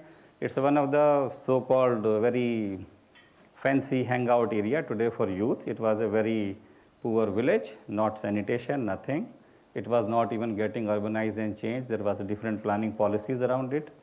And if you go today, it's one of the very posh, all kind of restaurant, everything is there. All tattoo shops, art, graphics, everything is there. Last time when I went, even the drains were open. They were not very well worked out, but market forces had moved in. Totally. There was the old fort which has been restored. There is a lake, so people come because cities need recreational spaces. So this was happening there. So it was not a rocket science again for anybody or me to think that our access from Kuilapalayam or ECR to Idyana Chavadi or further, it is a matter of time. My personal guess is within 5 to 10 years, it will be Hoj Khas. And it is already happening. It is already happening. So the nature of issues, what is happening around us, in my reading, I'm not trying to demean and say, shift the focus. The planning capacity or our capacity to come together for a planned response is much more needed to deal with what is actually already at your doorstep. This has been happening for easily 20 years or more because of also the development which has been created here. I don't think we are equipped to deal with that, the speed at which it is coming. And it is changing the dynamics. It is changing the dynamics of this area on multiple planes, right from even more water extraction, which is coming with this. I have a feeling quite a lot of land in the Auroville vicinity has been already bought by third, fourth parties, not the local people, those who are using, Market forces have bought it. It's a matter of time when they will start developing it, commercial development, you will start seeing the building coming up. Within 5 years for sure. It's already happening, if you see. This is the Dhyan Chawdi's study. This was done by one of the architects, young architect. She was in Lavenier only. I just helped her with this. So this is our context. This is our city area proposed, green belt, and this is a 5-kilometer radius circle, and this is a larger 10-kilometer. And in which kind of development context? This is a Coot Road area which has been given bypass. I'll show you one more slide of this. So this is our development context. Kalapet area is getting urbanized. Coot Road area is already getting urbanized. And this is ECR where we touch. Pondicherry sprawl is happening. This part of the green belt, many people have already mentioned, including green belters. This part is almost not available. It's already urbanized. The growth rate, you know the approximate population of 6 villages which are in master plan? 40,000? No, less. He is saying 40, no? No, it is less, around 20. Around 20. But are you aware of this or not? Yeah. You may be. You may be. My general impression is when we deal with the topic of planning, we are dealing with a certain super partial perspective. And that is dangerous. This is what I am trying to say. We can have a difference of opinion. There is a way to figure it out, how to deal with those issues. Perhaps this platform is one of that. But we just cannot sit in our isolated, the major access road, Kuilapaliyam, Dhyan Chawdi. So these are the two connections between these two highways, ECR, Tindivanam highway. This is a one connection. This is another. And this is, I think, developing. It's a matter of time. Another one, this Samriddhi backside is quite developed, isn't it? It's getting there. It will be developed, more or less. More or less. It is, again, not a rocket science. One simple reason is also our response is not there. Our response, as a response, what I am saying, I mean, generally there are two ways, no? Either you have your proposal or you are following somebody else's, particularly in this kind of context and many contexts. So our response, our proposal on multiple integral planning related issues is still not there. We are still dealing and debating, perhaps for all valid regions, something else, which is perhaps required for this community. Why not? But you have to be dealing with all of this. Peter, you. No, of course. I don't want to go too much in the detail of very historical forensic analysis, number of years, that is also not my strong point. But just to touch, because the topic was master plan. There are some, I'll share with the organizers the file, there's a photo file of all the exhibition panels, which was asked by Mr. Doshi, where there is a full evolution is captured. Very good exhibition, which lasted 1 month and then it went into virtual space. So I will share, you will have that access to all that material. Roger appointed. So what we have, main point I would say, like it depends person to person. So we had, like there is an ideal town agnostic society idea by Mother Shri Aurobindo during this period. Then Auroville's inception, Roger came up with 5 different plan sets given by the sketch of Mother. So Galaxy plan, what we see today is the 6th plan which was generated by Roger and his office. It was not the first, it was the 6th plan. And you can see how the evolution also happened by different, so I'll share that file with you separately.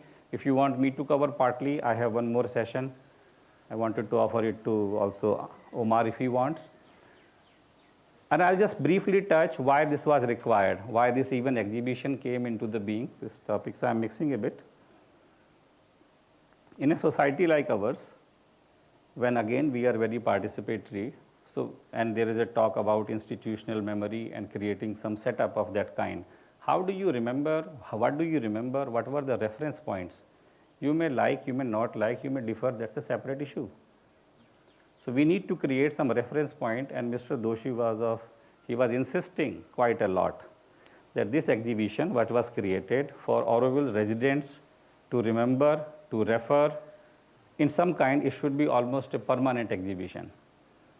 Now, to have the space, the possibility of some kind of that, Auroville has yet to figure it out. Bharat Niwas has been saying they have a space. But practically, in terms of physical hosting, that exhibition lasted 1 month in town hall where the housing has moved in. That hall was there for 1 month.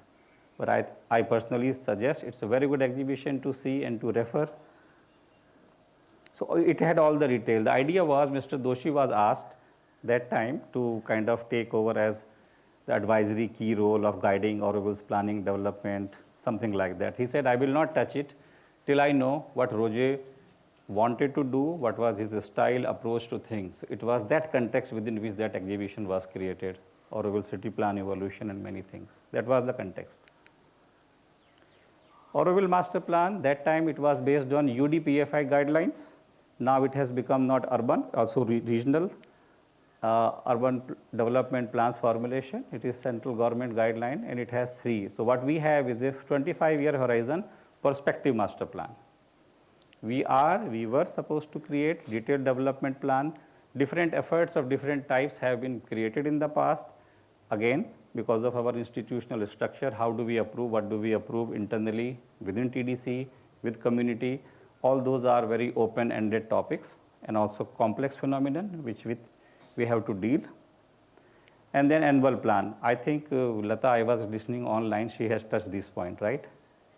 So I need not go much in the detail of this. So this is the format which was used. So first, the plan was created with the help of Auroville resource persons, some 15-20. Mr. Dattatreya drafted it. Then idea came also from governing board. We should take TCPO. TCPO is a technical arm of Ministry of Housing and Urban Development. So planners came from their side to see that finally when it goes through the legal corridors, it has been vetted. Make sure, because the whole master plan was being created to create a legal document based on which Auroville will protect its development. So you have to have something legal sanctity around it. This was a need and requirement. Then the TCPO came on board, they helped, and the famous so-called discrepancy or omission, which Glenn also mentioned, was about the road. So with them, there was an element, they mentioned we cannot go ahead. So till what, I don't remember exactly now of that time, but till what time the road layout. So they said a plan has to have a road layout clearly. So there was a road layout also in 1965 plan. I don't know how many of you have seen that document. Maybe it should be also made available or it is already there. The first document where there is a detailed calculation also about galaxy plan, zone, line of force. Yeah, so if that has been covered. There is a full document. So that document also has roads, layout, multiple things. So that road or the road width which got enhanced also came in association with the TCPO planners. This is on Auroville website already, Auroville master plan and the history of this. So if people want to read more, it is there. So what does master plan say or does broadly? So identifying the need for conservation of historic, ecologically sensitive and aesthetically important areas. All this is also from the document. Developing a mechanism for sustainable development that harmonize both the needs of environment and of development, as well as guidelines for such development. I'm saying what master plan deals with. It's a broad policy level document with certain level of detail. Identifying the requirement of investment, suggesting policies for integrating the neighboring villages in the master plan, so that they also take advantage of Auroville's development. Goals and objective on page 45 and 46, laying down broad policies and directions for growth. Determining the hierarchy of roads and accessways. Establishing the zoning of land use on all the lands falling within 20 square kilometer of area of township. Determining the standards for common facilities for education, health and social needs for the resident. Identifying the social and physical infrastructure requirement of the township. This is the role of master plan. Zoning concept, which has again I think quite mentioned. What we have is not a rigid zoning. We have a predominant land uses. Residential zone is predominantly land use. There are other, there is a table which will also come, which will show you what all is allowed. It's quite practically in my reading, it's a quite mixed use. It's quite mixed use. It's a predominant land use. Key principles, complementarity of urban and rural areas, we are in that setting. Food security and economization of the land need, which deals with the population, density, housing, how do you place them, FARs and all, they come in this. Now, there is another thing which we have to keep in mind. When master plan was created, there was a specific need and definitional requirement. It was applicable to 20 square kilometer, while our land holding has been much larger and elsewhere also.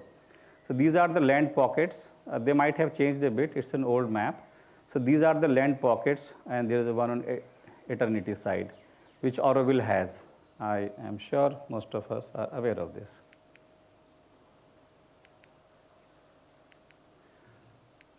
This is our context. Some of these maps are from master plan I'm showing. You have them on net. This is Pondicherry in a special shape. This is Auroville. We have a pocket of Pondicherry with us. So that adds to also legal complexity.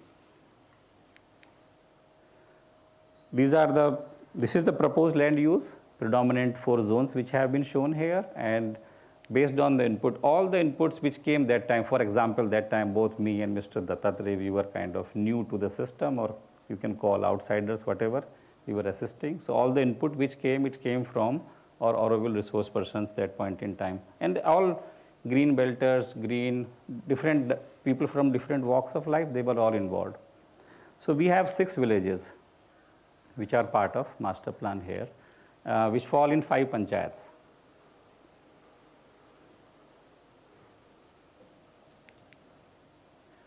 This, the input, I think that time Tom was providing this input. Tom was dealing with harvest.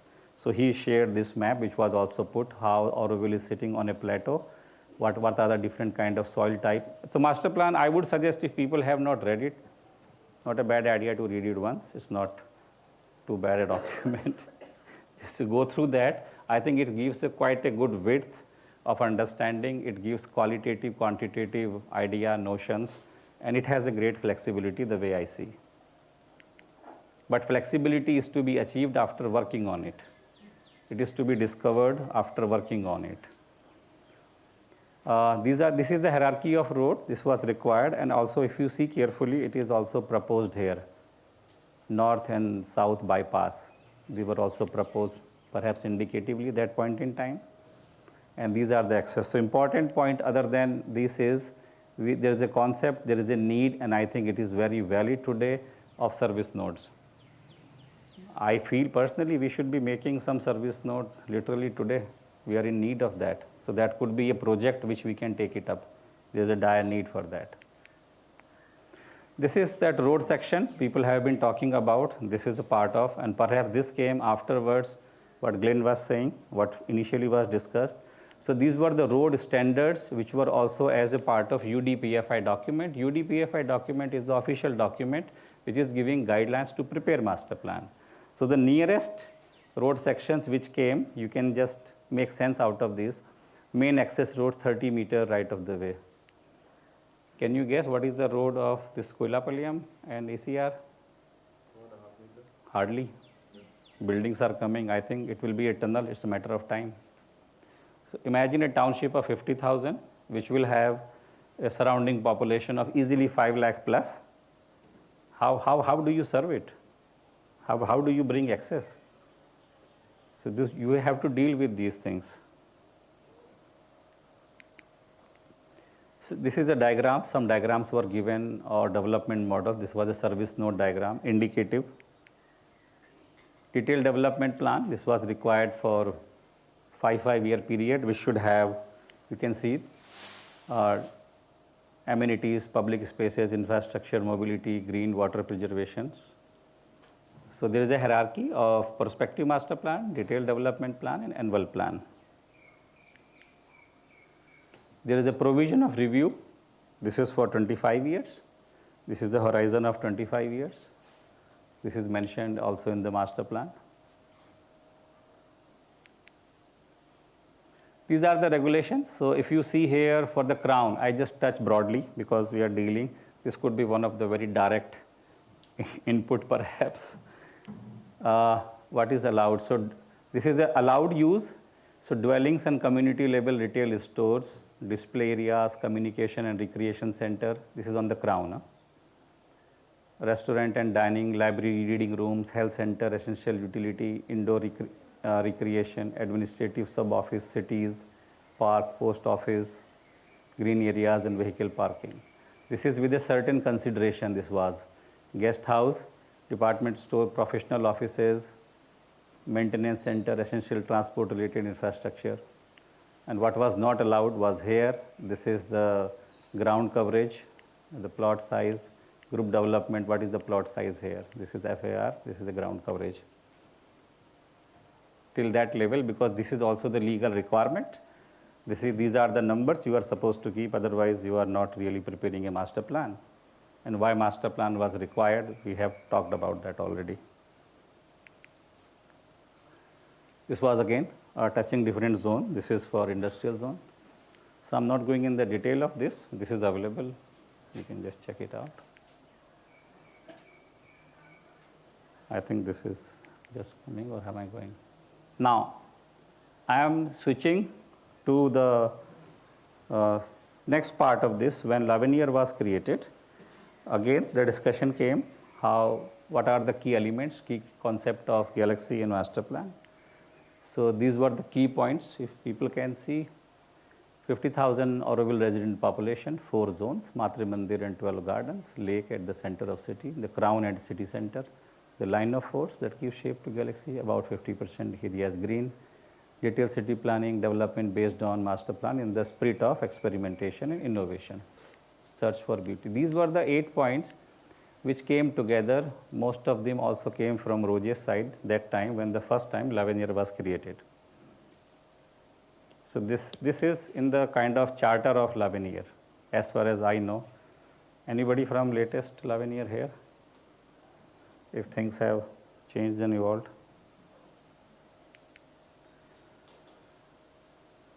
This is main elements. The architectural form, choice of material, layout of parks, gardens, different means of transportation, required services and infrastructure will evolve according to the needs. The advance in know-how or technology, experiments and new discoveries, innovative, sustainable energy systems, sustainable water management, including rainwater harvesting, non-polluting transport system, planning aimed at collective way of life. So these were the points mentioned at that time.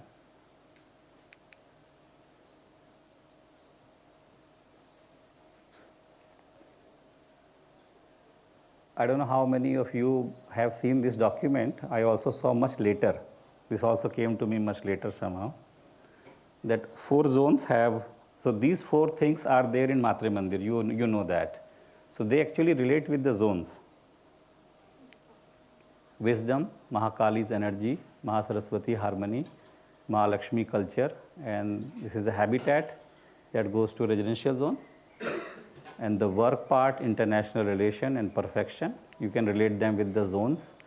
And there are shapes, these shapes are there on Matre Mandir. And this is their symbolic meaning, synthesis of all forms, expression of power. So these are some of the layers which we need to look into, take into account, experiment with, discover also, because some of these things are not exactly also, they were brought into the master plan, I would say, as per word. So this particular table or expression, I don't think is there in the master plan, but this is a resource material with which people have been working. This can be taken into account or developed further. So this is our map. How much time do I have? Okay. So these are our village boundaries. You can see this is touching. This is Kotakrai, Dhyan Chowdi. This is not yellow marked, but so this part of the green belt in my reading is quite urbanized, getting urbanized, quite a lot. And development is anyway coming from different streams. So we are under quite a strong development context, quite strong. So we like it or not, we have to deal with this development requirement. I would not like to call pressure, but we can't wish it away. We can't wish it away. So we are dealing with rather a very complex phenomenon here. So we need to find our, let us say, consolidated joint effort. Otherwise, the homework will be much more tomorrow. That's it. There was a time, even before Mr. Doshi joined governing board, I think we approached him for assistance, for guidance rather. So team, three, 4 times the team went to Ahmedabad. When my period in Lavinier was first Lavinier, 2007 to 2010. We visited, we showed all the things. This gentleman is with us here right now. He is very much there. So this was one of the first interaction. Tejaswini is there, Prashant, so other people, David is there. So we went as a mixed team. We went 3-4 times just to seek his guidance, assistance. How do we approach this whole city, the whole development? And I think we came up with we got many very good insights, but the classical situation with our setup, continuity did not remain, I would say.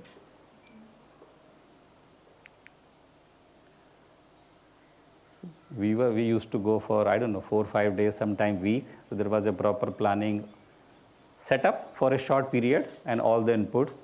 So sometime I used to wonder what we were not doing, perhaps sitting in the office, because there was a huge amount of firefighting.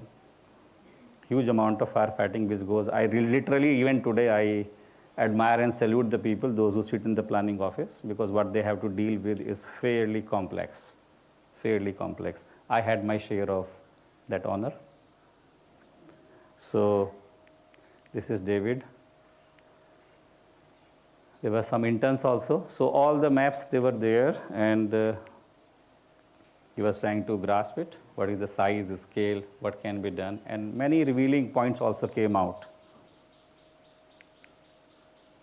This map, this famous map, which many people see, like, quote, is a work of that time. This was worked upon by Prashant.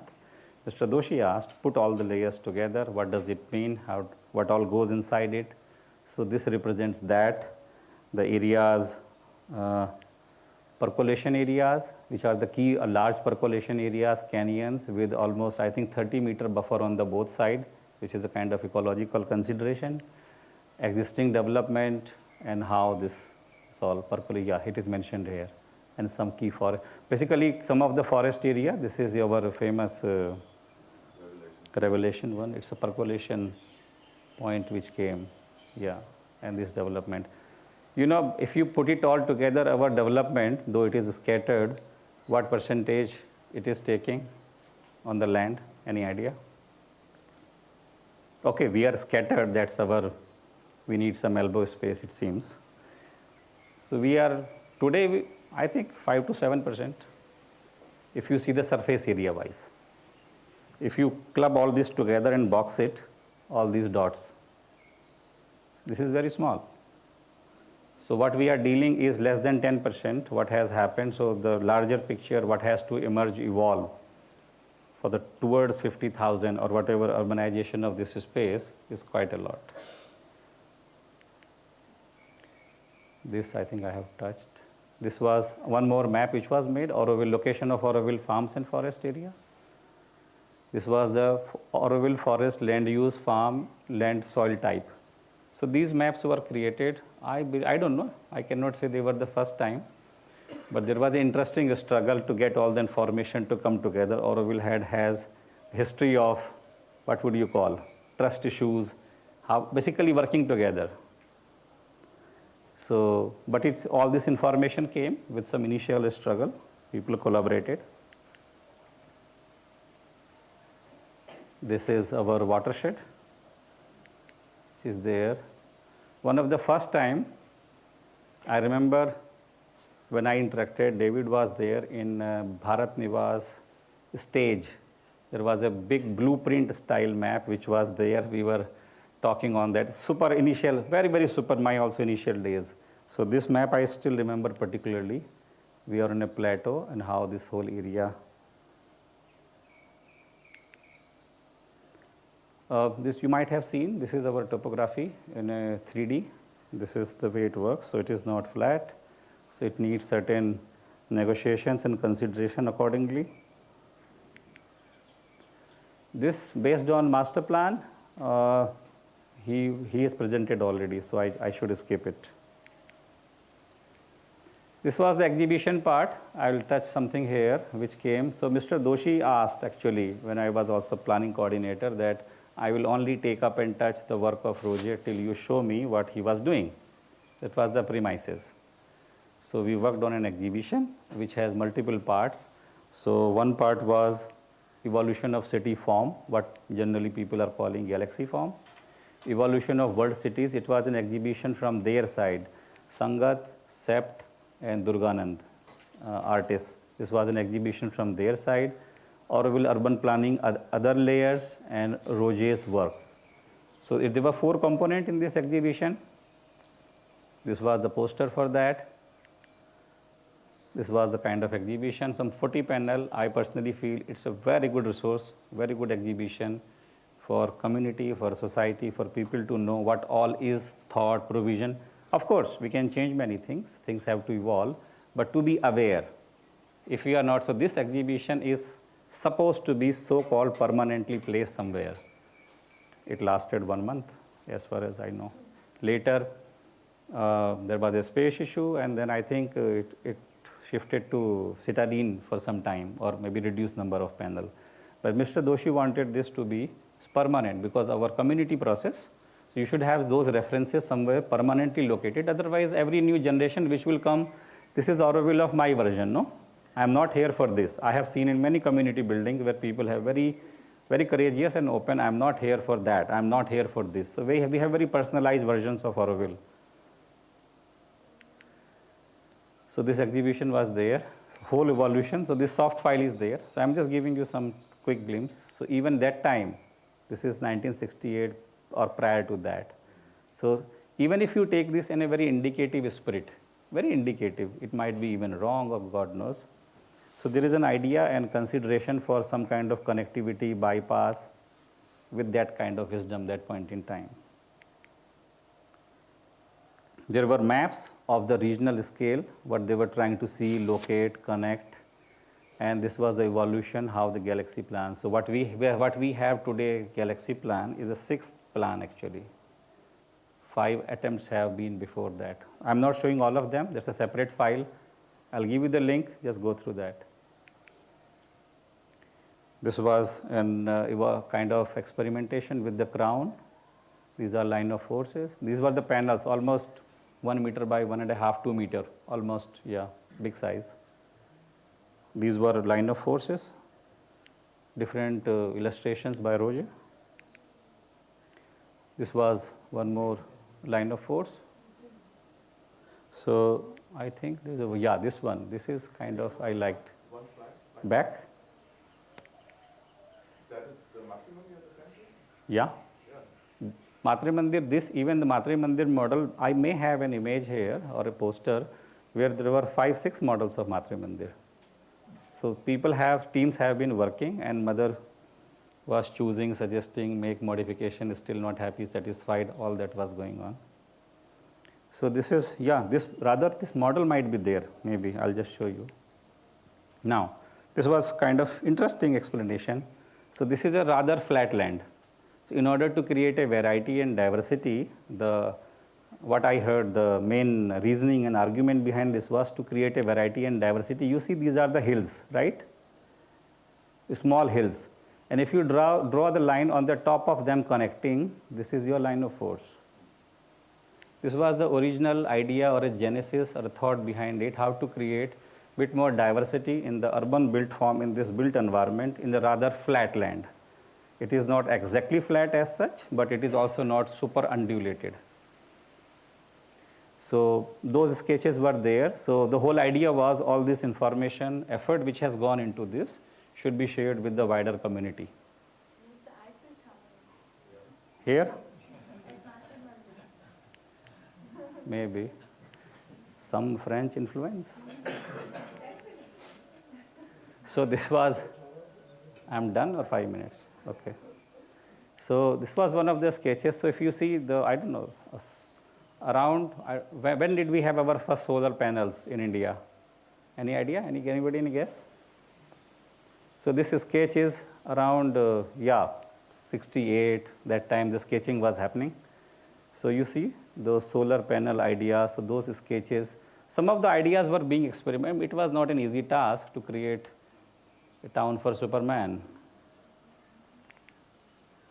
Some initial sketches.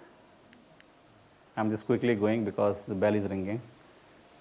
So this is supposed to be the initial sketches of town administrative areas. Here it is shown as water can pass, like the flexibility. So there were two zones which were a bit fluid. Cultural zone. This is cultural zone, and this side connecting with this is international zone. They were very open type, garden style sort of. So Roger worked on that so that he could define them a bit more. So he developed this layout for them. So these are the two zones which Roger has worked out. Roger along with his team, I guess, has worked out a bit more. Or otherwise, other zones were quite taken care, or broadly they were giving a structure by the line of forces. That was the key point. This was another. I'm just showing for a reference, international zone. This itself has gone through, Manu may know, many avatars. It has changed. This was one of the sketches of Crown, which I have seen.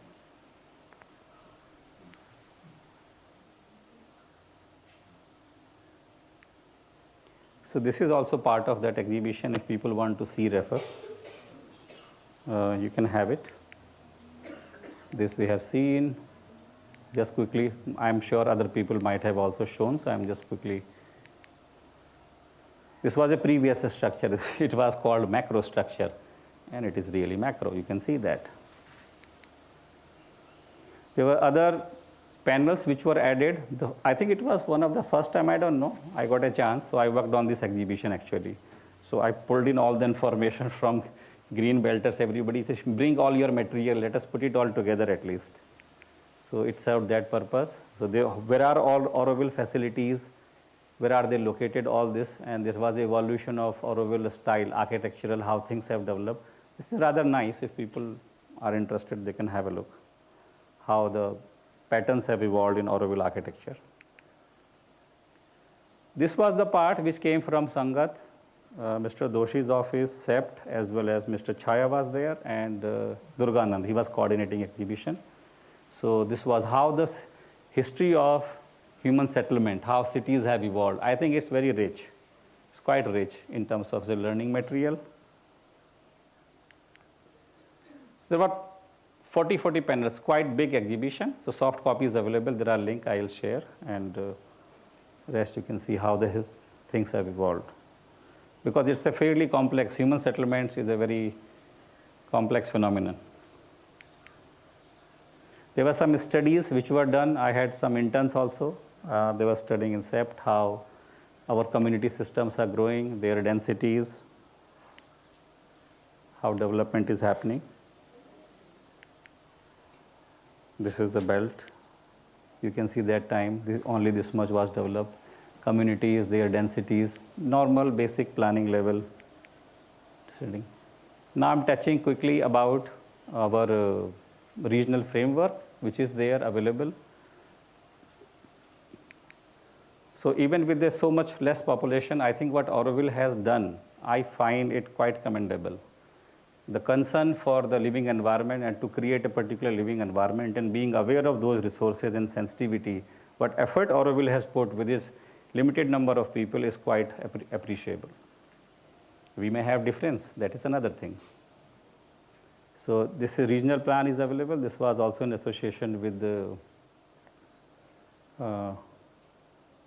what is the French? EDEM. They funded, I think. Auroville bioregional activities. So there is a map which has been put together, and there were panels where Auroville bioregional activities are there, how bioregion is being impacted or shaped up in association with Auroville. So these panels are there, I think.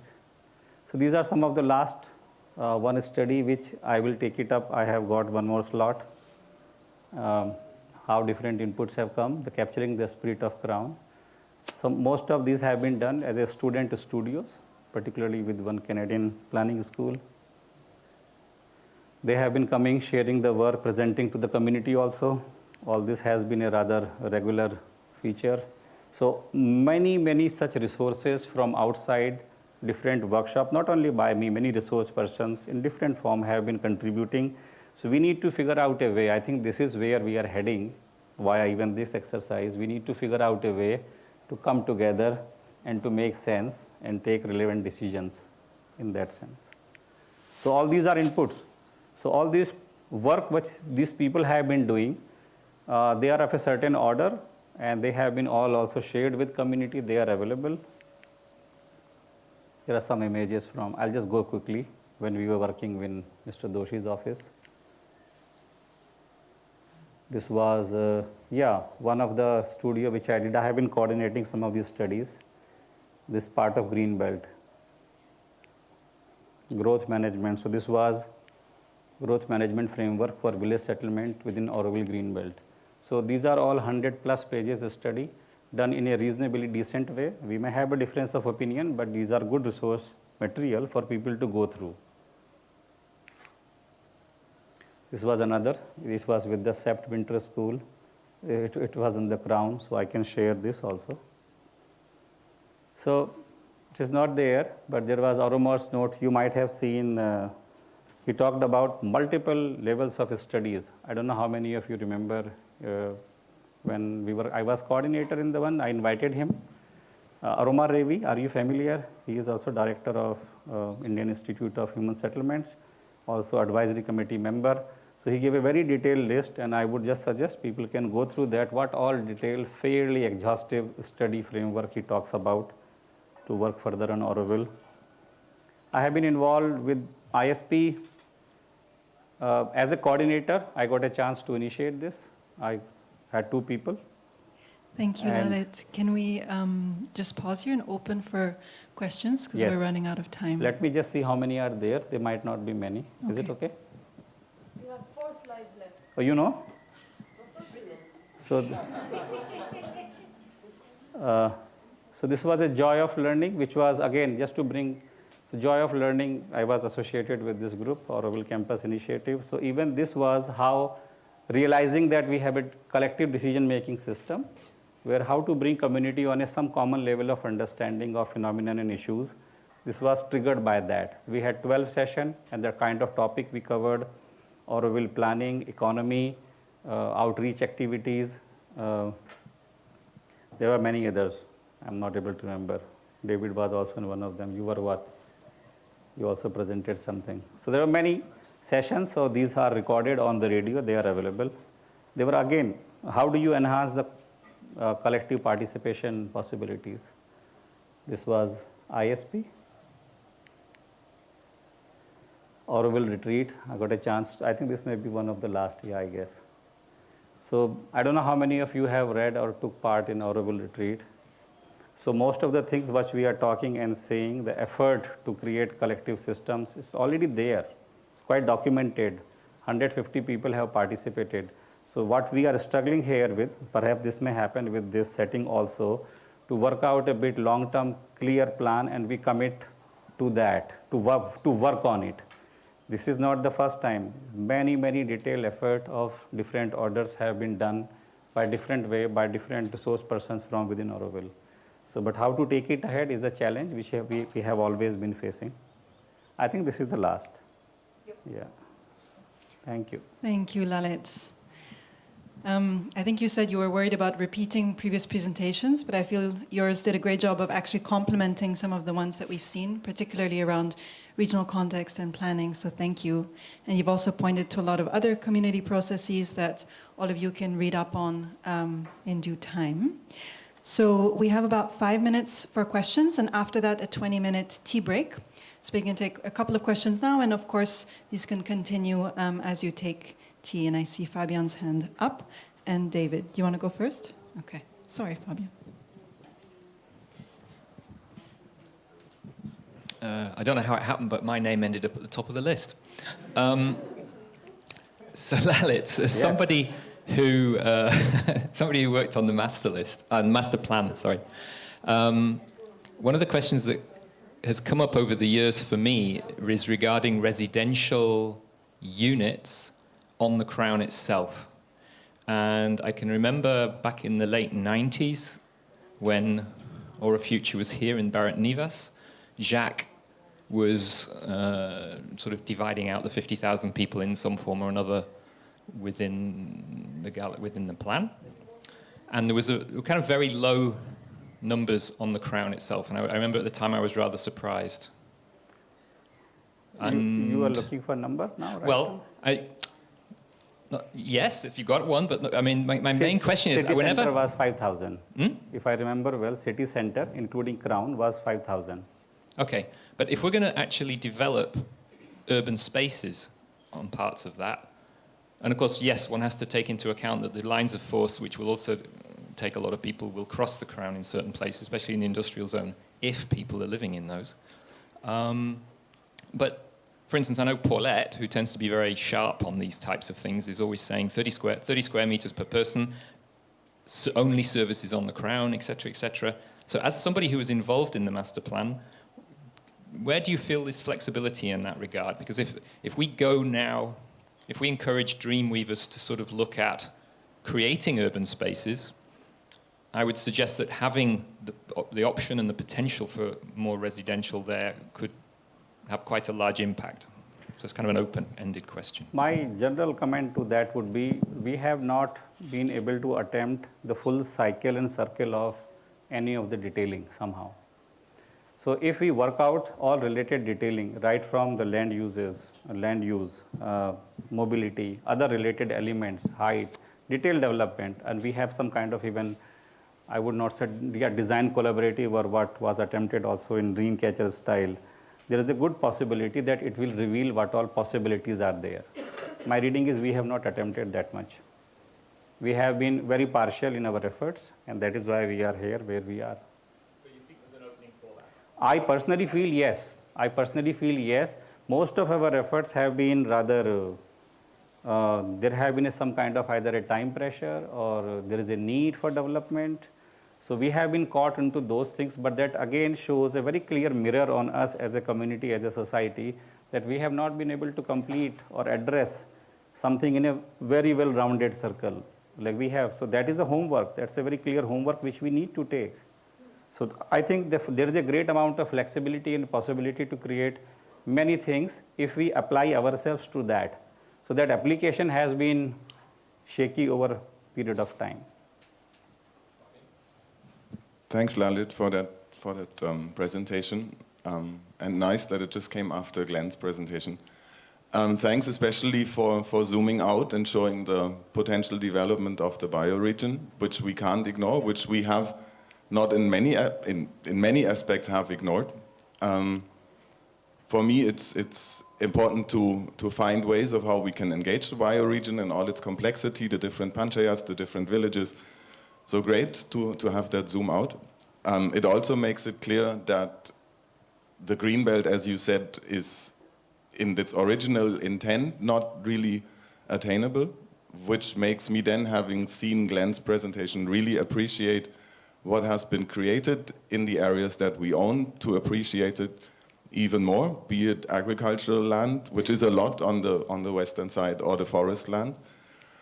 And then a question: when I see the sketches, I always wonder from the galaxy, which for me is defined by the absence of roads, the sketches of the Crown, which Roger has done, show, and it was really nice because you had two, one after the other. One shows buildings on the Crown with waterways and parkways under it, and then suddenly there is a sketch of, quite elaborate sketch of the Crown, which has on the outer, it has a fully motorized road. So I wonder what happened with, and I know that Jacqueline and Roger actually voiced that they never really liked the road what we have created in front of Kalpana and all. So I wonder, and you have been following that, where was that change of thinking to create suddenly a road, and on top of that a road also which is, or a road system which is apparently not at all connected to the bioregional roads. So if you can just elaborate on how did that change happen in Roger's planning? I don't know if I can answer to this particular question, but I can share my insight about the phenomenon. So to give an exact answer, I will not claim that. I don't know who can do that. But the way I see our ability to complete a planning level, and for me planning is an act of synthesization. It's an act of synthesization. How to bring it all together. So we as a community, I think, have been also lacking in a genuine capacity to reach that level where all different domains of our community, all people with certain level of skills, they could come together, even in a less harmonious way. But to develop that capacity to hold that framework, that we work it out, we have not been able to reach there. This is what I would say about the crown part. So I see still today the ball is in our court. What Roger and his team, the people, those who have done earlier, they made in their own context a reasonably decent effort and contribution. They brought it till here. And from now onwards to take it further, or whatever we are able to pass it on to the next generation, it's a reflection of our ability. As simple as that. So to find particular points or pointers how we departed from this angle or this line was not correct, for me personally, those are smaller issues. They are very small issues. So and most of the time what I have noticed, we have not been able to work together in a very comprehensive way.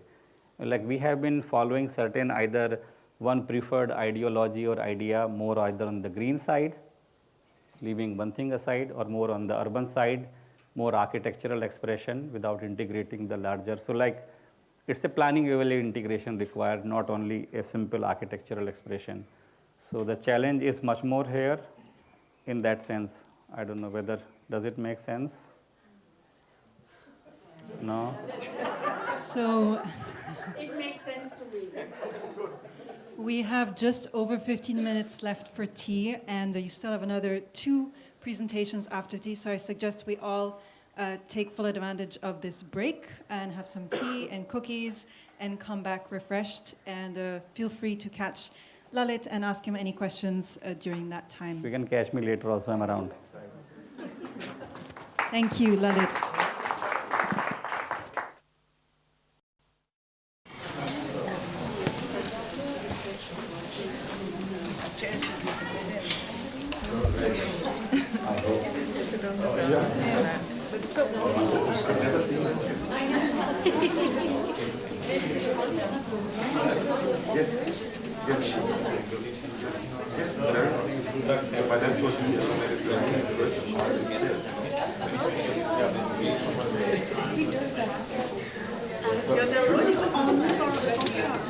So if we say it's country, but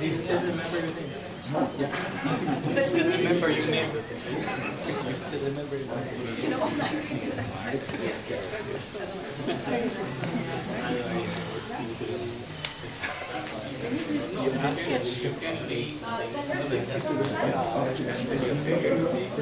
You're going and coming?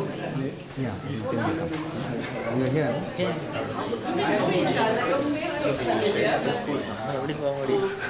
His capacity to transform Yes, I love it. into a completely big philosophical. It's cool.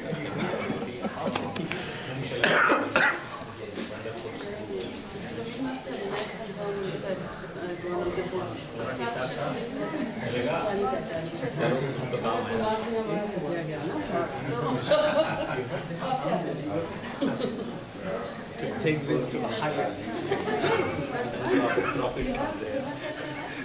Completely confused. Yeah, for you it's not that, it's that.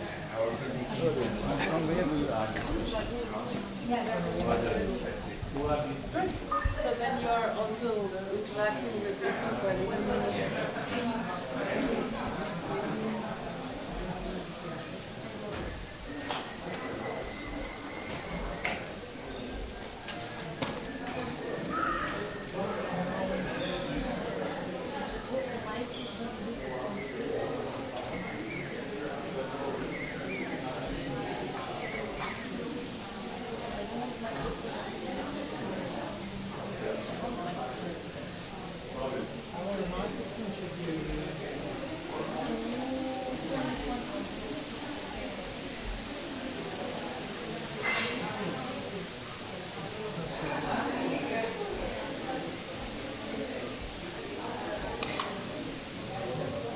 Sashi, can you hear me? Yeah, I can hear you. Very good. Can you start your video? Yeah, hello. Oh, hi. Turn the camera around so that she can see us.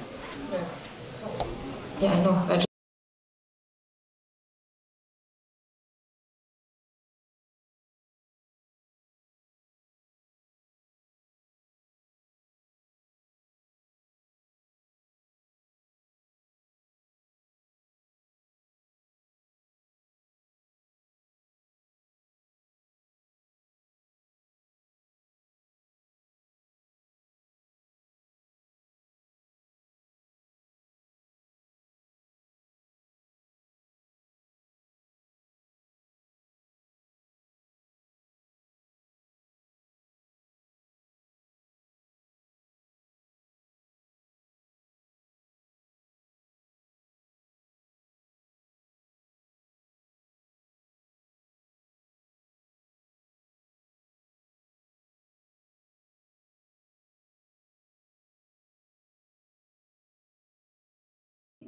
Nothing, huh? Okay.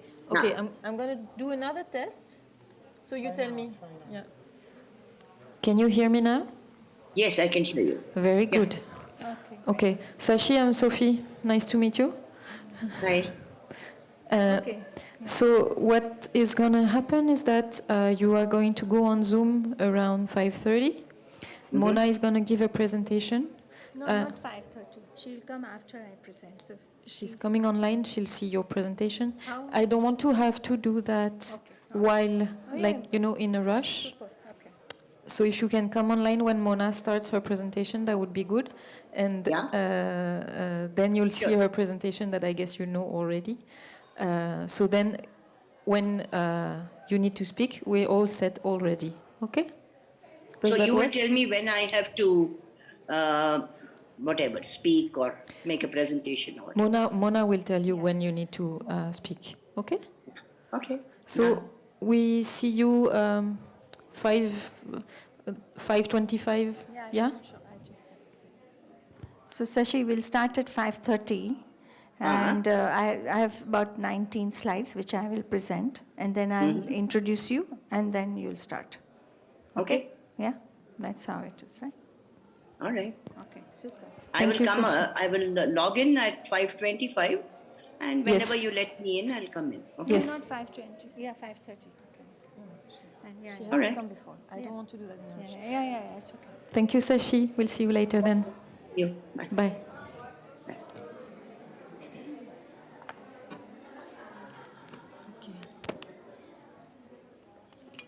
I've taken my memory.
So welcome back everybody from the break. So we have two speakers in this final part of today's session.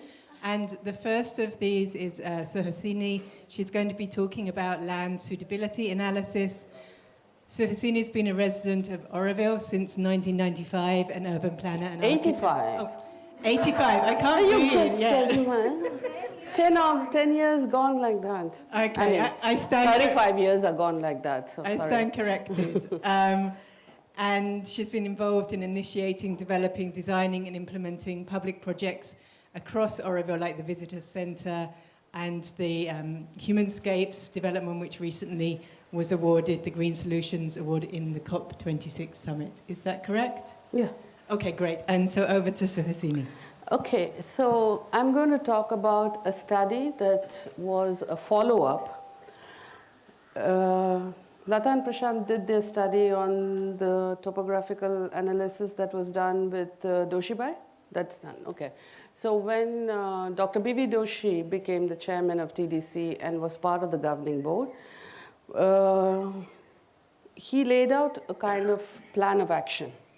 Okay, he said you have to do this, this, based on which you will be able to bring together three things. One is how to translate the galaxy concept and the master plan into a kind of land use plan and a detailed development plan. Okay? So the first work that was done in 2009-10, which you have seen already, where Prashant must have presented it, which was done, Lalit was part of it, Tejaswini was part of it, Dhruv and others, was to take the topographical analysis and the galaxy concept and see what it gives. This was a follow-up on that. It took me about only 2 years to get the TDC to agree that we should do this study. And so in 2012, we started on the work with a work order from TDC to look at just the city area, because David Stein was doing the green belt. So, okay.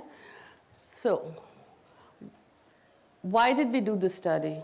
Because to undertake, which is after the topographical analysis and other things, we need to do a certain land suitability analysis to be able to then identify with the zonal plans what should be our land use. Okay, and I don't know how much people know about the regulations after the 73rd, 74th Amendment and 1996 urban planning implementation, those studies, because the master plan is kind of an omnibus that takes three different things that was given in the 1996 UDPI regulation. And so we looked at it and we said, okay, the purpose of a land use plan what is it? Is to have a public policy that encompasses several disciplines which seek to order and regulate land use in an efficient, ethical way to prevent land use conflict. We are having one more conflict going on now since the last 6 months. Manage the development of the land within its jurisdiction and plan for the needs of the community while safeguarding natural resources. And the last is, of course, the land use plan is the base information to prepare urban planning guidelines, including transportation network to guide and ensure orderly development. Because I see that people have come up with mobility plans, people have come up with mobility concepts, but when you do an integrated land use plan, only then you can actually have a land use and mobility integrated, because mobility is a component of land use. You cannot just have a separate land use plan and a separate DDP and a separate mobility plan. These things are all interlinked. If it's housing, you have a certain kind of mobility in that area, and if it is actually services or if it's manufacturing, so a land use plan is very essential before you can actually do a mobility plan. Where is it? It's there? Okay. So we took up the project in 2 phases. One was to map the present land use. And I was very lucky that Dr. Devyani, I don't know how many of you know her, she is a soil scientist, GIS expert, plus she has experiential knowledge in water and other areas. And she was one of the main persons in actually doing the analysis of the present land use, and then using to analyze the land suitability for a proposed land use, where the zonal plan, which is in the master plan, would be the basis. Because if you look at the zonal plan in the master plan document, there are 6 predominant zones: residential, cultural, industrial, international, but then there's the administrative area, and then there's an educational zone, which is all linked together by various other activities. So, madam, okay. Hi. So we then, before we started the work, we said we will fix certain operating principles. I mean, this is just a very short synopsis. The document was almost 6 pages, the operating principles. One of it was to incorporate the ecosystem services output for long-term sustainability of the project. So when we are doing the land use plan for the city area, with the help of Lata's work and Prashant's work, and also looking at work done by Manani in IIT Mumbai, we looked at what would be the cascading effect of our proposed land use plan on the region, and how they would be in symbiosis with each other, because most of the people around are downstream from us. And we would be informed by the proposed zones and roads of the Master Plan 2025 based on the galaxy concept of the township. Because it's not just the topography and the land, but we also have a concept, we also have a master plan. And the third would be, how do we provide for suitable, sustainable network between developed and open space? And this is really important because it's not a question of numbers. We cannot say, look, we have 50% of the area is greenbelt, so here we can crowd people with just this much, you know. There has to be an equity of open spaces. There is a cascading effect of people living crowded in one area and having a lot of open space in another area, which does not really work if you want to have a city with the kind of ideals laid out by the charter. And mobility and function, I already covered that the land use actually informs the mobility. It's not like you have a standalone vertical of mobility and a standalone vertical of land use plan. And about how the services and densities are interlinked. Depending on the number of people, kind of activities, and the density, the services are distributed based on that. We cannot just isolate them in different parts of Auroville. And of course, this is something which is quite difficult. We didn't have really a qualified person. We just could get a little bit of input from people like Aroma Ravi and Katie Ravindran and Dr. Bibi Doshi was the cultural capacity of Auroville. Because you have to understand that it's not like a normal city where you come in because there are opportunities and you can have a certain quality of life, and so you settle down here, your children can go to school and you can have a savings and a pension and property and all that. How do you actually have a cultural quality of life that is aligned with the goals and aims of Auroville without all the security, either social or financial, that is the drivers or the engines of most cities, okay? And the interdependency between Auroville and the regional context. So we are not building an island, no matter how much we wish it was. So all these different things, I'm not going to read it out. Sophie has the thing. But actually what I would invite you all to do is, I have shared the report. This is just a synopsis. The report gives detailed analysis of different parts. It also gives you the linkages between different documents that have been used from previous studies, like the water studies that were done and studies that were done for the food security and other things. We have been looking at all the different studies, and references are given in it. So we start first with the zoning as per the master plan. So if you look at it, what we have put together is the existing roads, buildings, pathways, land ownership, and the zones as per the master plan. The 4 predominant zones you have, and then when it comes around where the kindergarten center field is, that is supposed to be the educational zone, and then we have the administrative zone.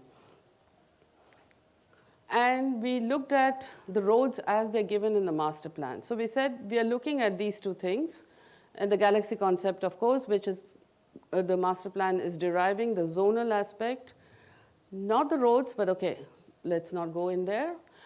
So in 2012, this was cutoff date was December 2012. This was the land ownership with the different types of land ownership: Auroville, private land, temple land, Parambuk land, existing water bodies, village settlements.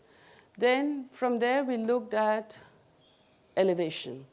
Auroville sits on a ridge. Prashant must have told you about it. The ridge is just slightly southeast of Matramandir. You have two predominant kind of water flows. One, the coastal side is what we call the sheet flow, and towards the inland side we have gully flow.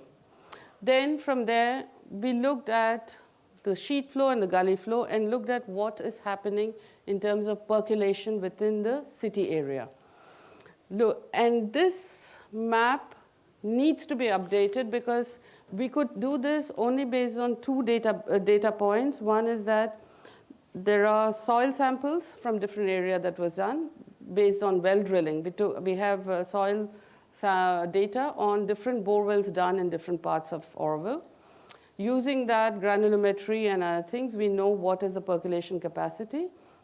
But that is not sufficient because, as you can see, that only in areas where we have present settlements, there are bore wells. There are areas where we don't have bore wells, and we need to do that. Because percolation, high percolation areas really need to be protected.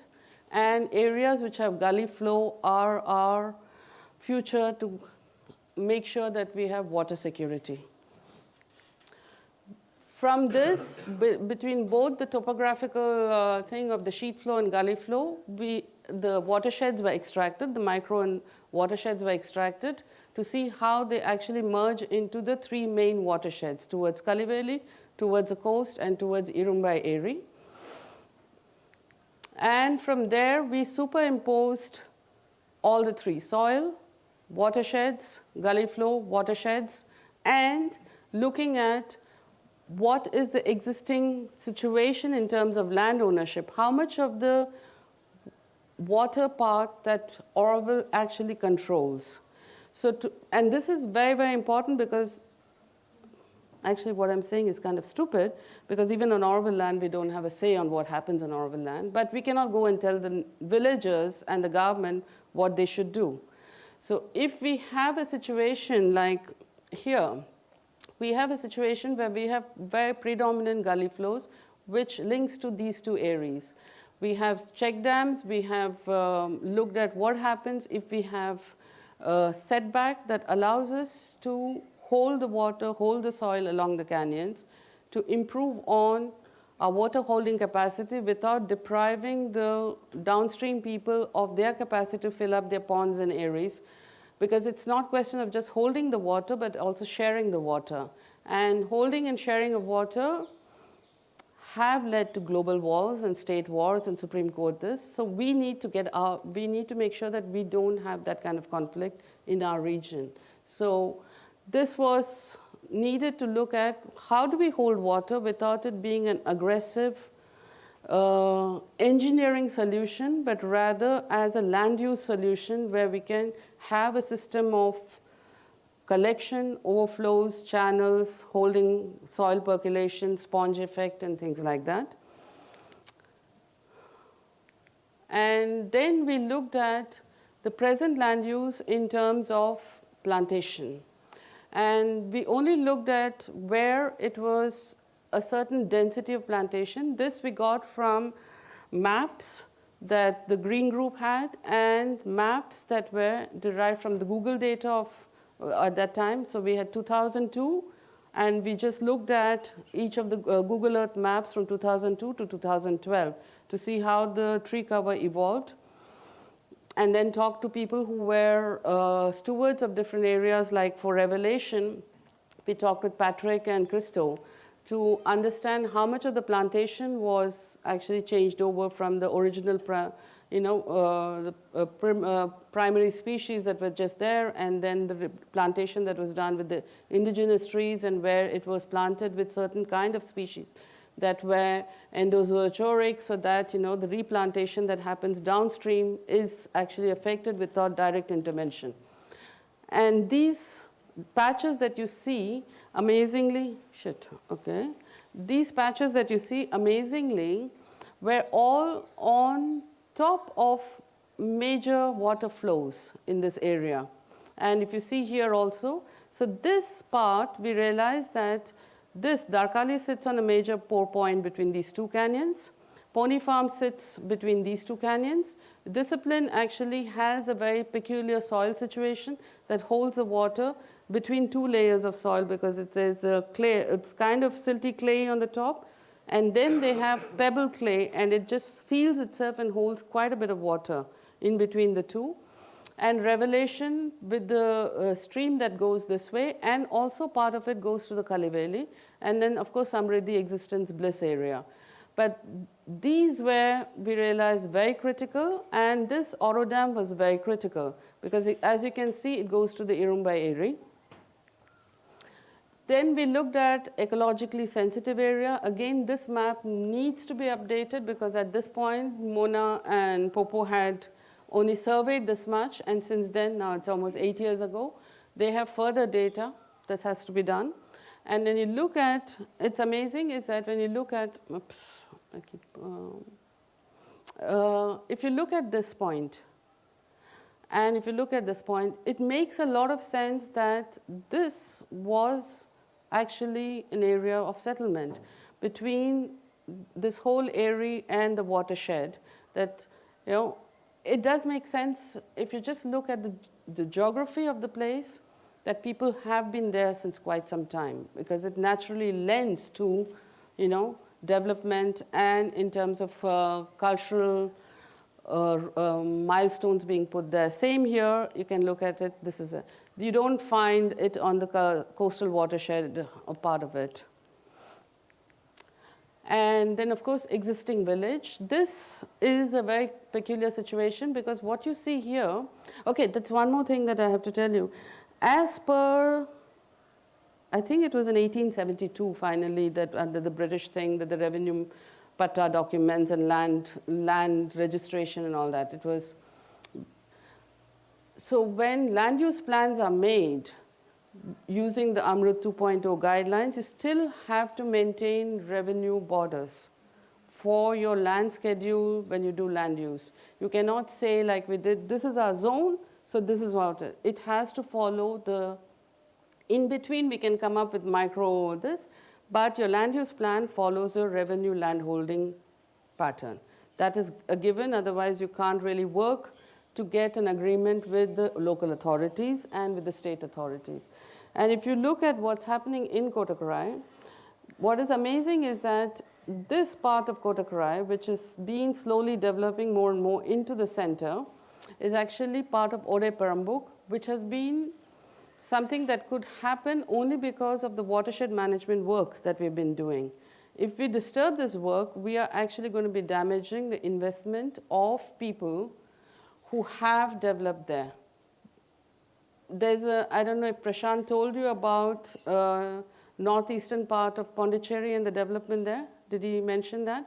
So all the work that has been done in Fokama, Success, and other areas prevents flooding of Laspet, Rediyarpalayam, and other places. Okay? Because of that, those low-lying areas, which used to be periodically flooded all the time, are not getting that flooded. And that has allowed them to put their roads and other stuff, which, of course, this year with the monsoon that we had. So it's the same thing here. The village has been expanding into Ode Parambuk and into these areas which are low-lying because of the afforestation work done between Darkali, between Revelation, and around in this area, in the pump house and other thing, which prevents this fast flow of water. So whatever we do, we need to make sure that the downstream effect is not going to affect our relationship with the village. So putting all these overlays together, this is what we get. Okay? So we are able to then see in this what is happening in terms of the afforested areas, village, archaeology, watersheds, and you see actually a pattern emerging that shows that there is plenty of flexibility in translating the master plan in harmony with the natural topography and being able to work on a system of protecting our own ecosystem services in the long run. So I'm not going to go into detail. What I will do is we did zone by zone analysis of problem areas, land ownership. So for the analysis, we said December 2012 is our cutoff date. For some reason, which cannot be questioned, we cannot buy any more land. Whatever land is already settled and used, whether it's forest or settlements or whatever, nobody wants to break their fence and allow any more development, okay? And we will not touch any area which in a way that will damage our watershed work and will compromise on our ecosystem services. So taking that into account, we looked at how do we do this? So I'm going to stop after the residential zone, but we have done it for all the zones. If you take the Galaxy plan and the master plan, it says there are 5 sectors in the residential zone. Okay, so you have sector 1, 2, 3, 4, and 5, and they are graded by what is called the low density, not so low density, medium, not so high, high. Okay, now we said what happens if we could actually translate the densities, also taking into account the lines of forces, not just have the building standing there, but translate the density into our zonal plan. Now, taking that further into account, we said, like I told you, you can't build on lands that you don't own. You can't build on lands that are already developed. So all the gray areas that you see, no more development after December 2012. And all the whites, lands that will never be purchased. And all the green and the blues for our water security and for our watershed, we can't do it. If we had only these patches that we could develop, and we create a study which takes into account a development thing, what happens? So we worked on several scenarios. This is the most extreme scenario where we said that we cannot build on private lands, nor on the plots developed, and we respect all the no-build areas as per the ecosystem services. We will never have an FAR which is more than 2. We will never have a ground coverage which is less than 20% or more than 50%.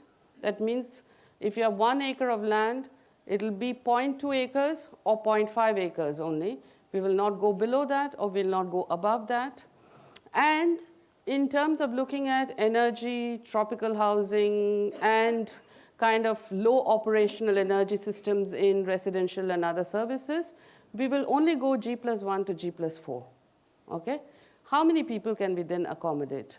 So we did that, and we said we'll take habitat typology of park-like, where you have few people who live in kind of suburban.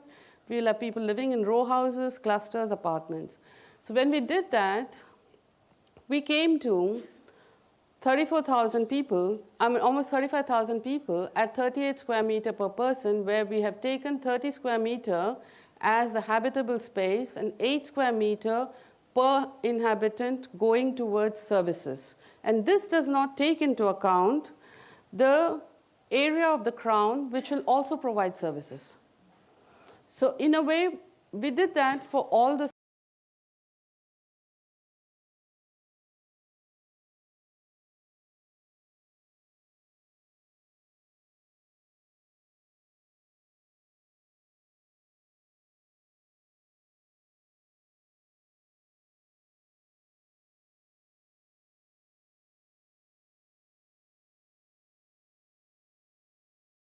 If we don't get all the land, we can never build this city, right?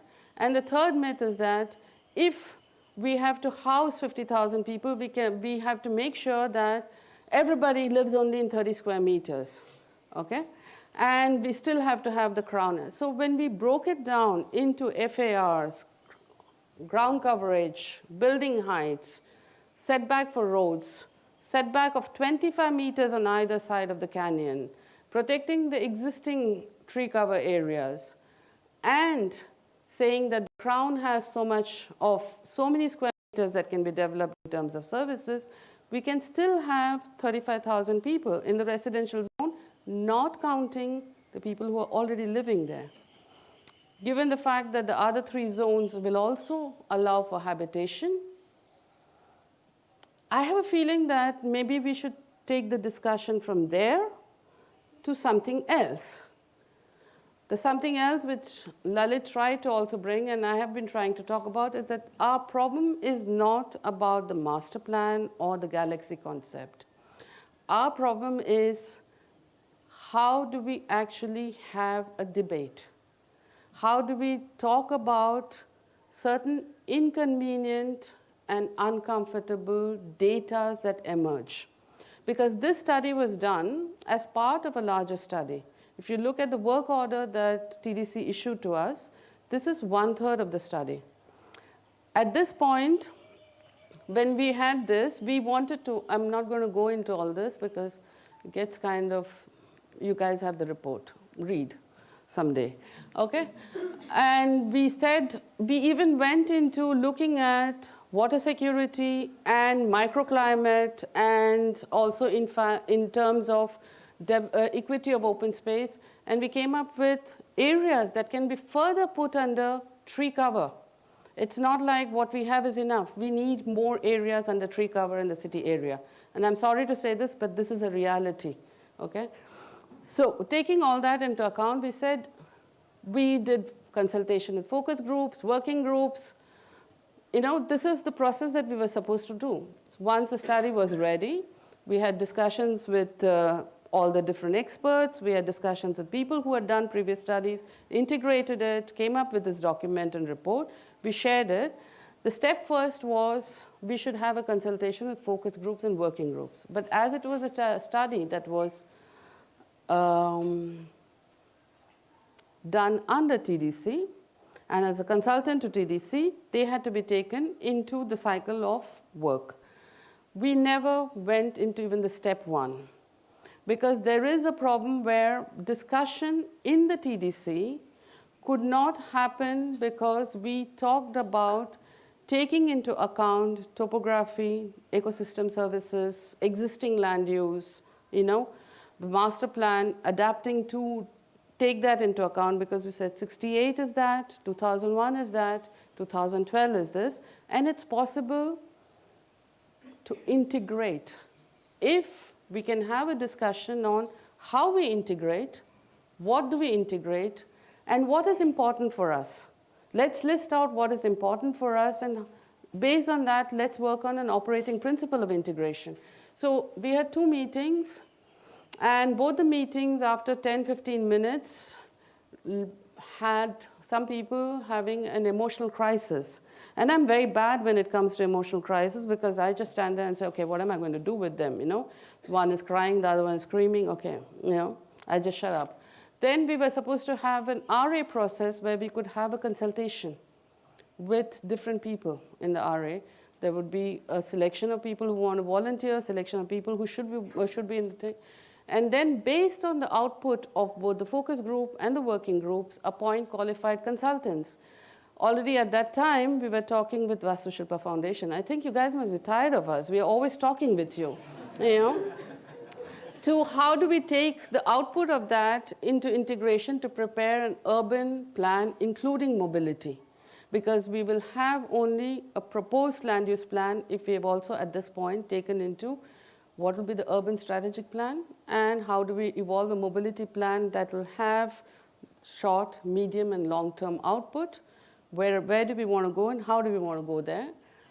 Then based on that, take up an integrated land use plan as per the government regulation with mobility integrated and a land schedule document. And then based on that, have an RA process of consultation so that then we can actually approach whoever needs to be approached, whether it's the district planning authority. At that time in 2015, they were just talking about it. It's still not happened in Villupuram area, district planning authority, and take their inputs in and to see how we can do a local area consultation. And then undertake the process for land use change with the district planning body. So this was part of the work that I was supposed to do, but we stopped there. After we did this, we stopped because nothing could happen. Twice I tried to bring the discussion up with TDC, and unfortunately, of course, most of the studies we do in CSR, Julia will tell you that, we do not charge any consultancy fee to TDC or to Auroville or to anybody.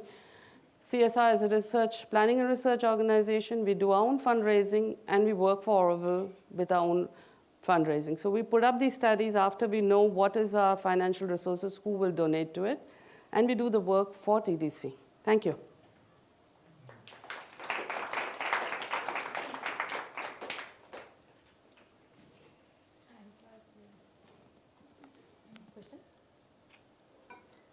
Stefano? Who is Stefano? He has a question? No. Okay. He's supposed to turn on the mic. Okay. Questions? Yay, one. Okay.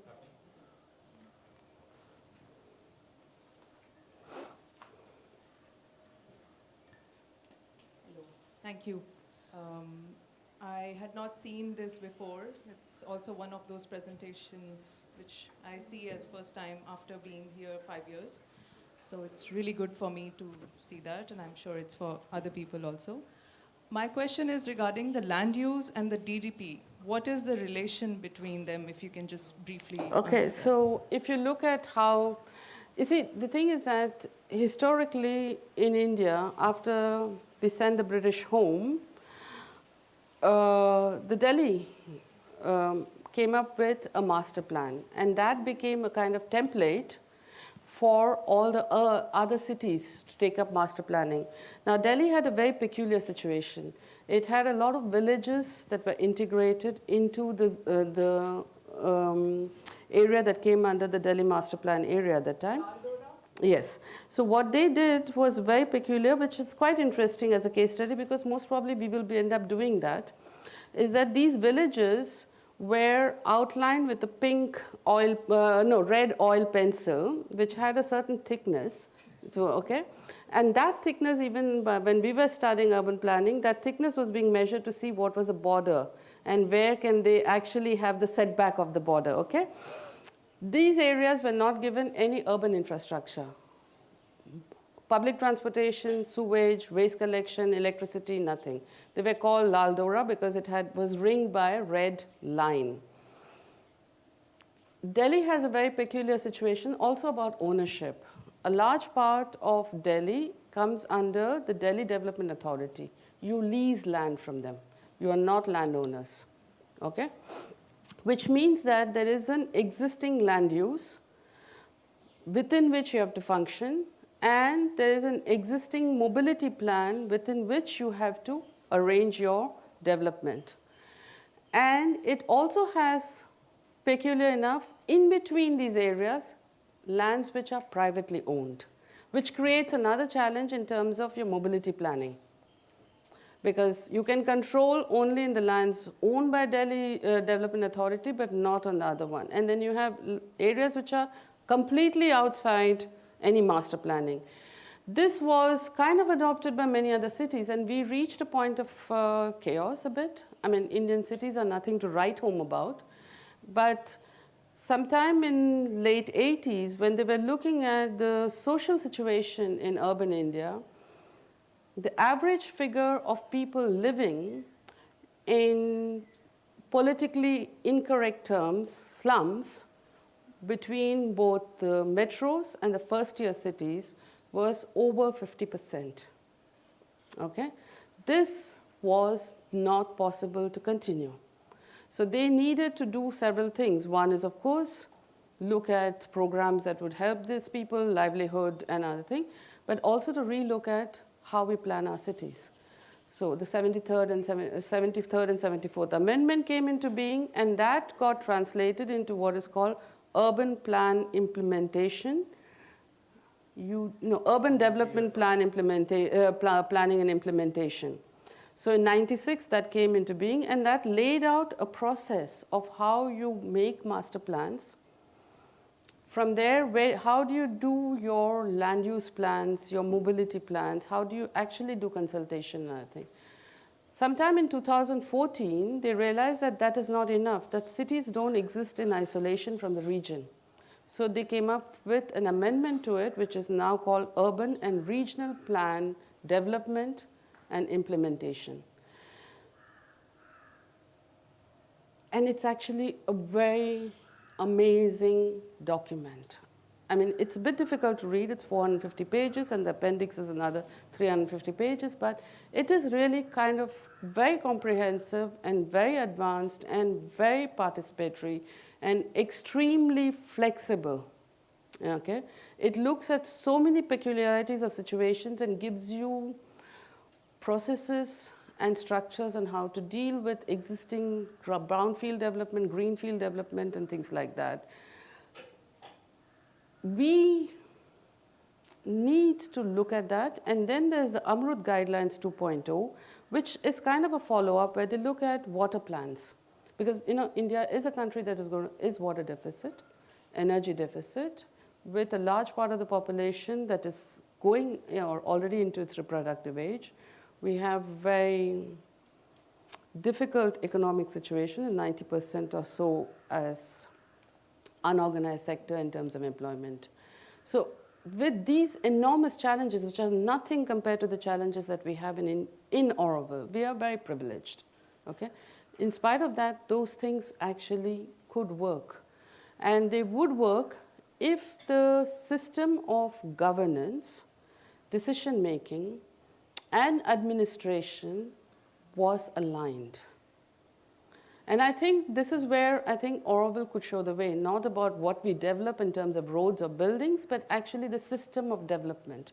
If we can find the key to the system of development here, which would take into planning, governance planning, how we make decisions, how we actually integrate different things, we have filled the gap that this regulation fails. There, they have not been able to change that gap of decision making. Here we have. And so I would say we have the Master Plan 2001, which is very broadly 3 sections. One is the lays out the goals and intents and things. Second, it actually gives you, if you look at the second part, it's basically kind of operating principles, which says what are we doing in terms of green work and water and our different activities and social activities. And the third says, these are the kind of developments that we would like to do in the next 5 years.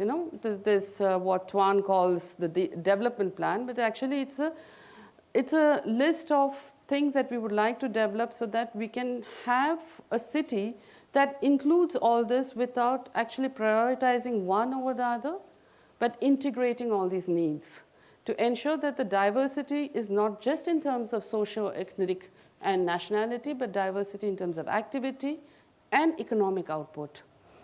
From there, if we can integrate the first part of work which was done with Doshiji in 2009, the land suitability analysis, and then work towards actually integrated land use plan, parallelly, because life doesn't stop, parallelly along with what should be our development priorities while we are working towards a DDP, because we can't stop everything till we have a DDP, but we should not also take up things that will prevent us from having a flexibility to move in a certain direction.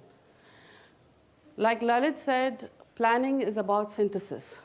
If we cannot synthesize the inconvenient, uncomfortable, and also the gifts, we will lose all 3. If you don't synthesize in town planning, and if you don't synthesize in urban planning, all you will do is alienate not just the population, but you will actually alienate the geography from where you're growing. And I can tell you, pardon my French, geography is a bitch, doesn't forgive alienation. You have cities that are suffering since decades because they did not take their geography into account. You will not be able to change your geography. You're here, hot, humid, water deficit area, that's how it is. So we need to do a land use plan, parallelly work on our development priorities. I will talk about that tomorrow afternoon, something like that, where we can actually create certain kinds of balance. But the other thing that I would like to take up, but I can't, is to see how do we make decisions, our governance system between policies, programs, projects, and our working group system so that we integrate our development with our day-to-day life. Thank you.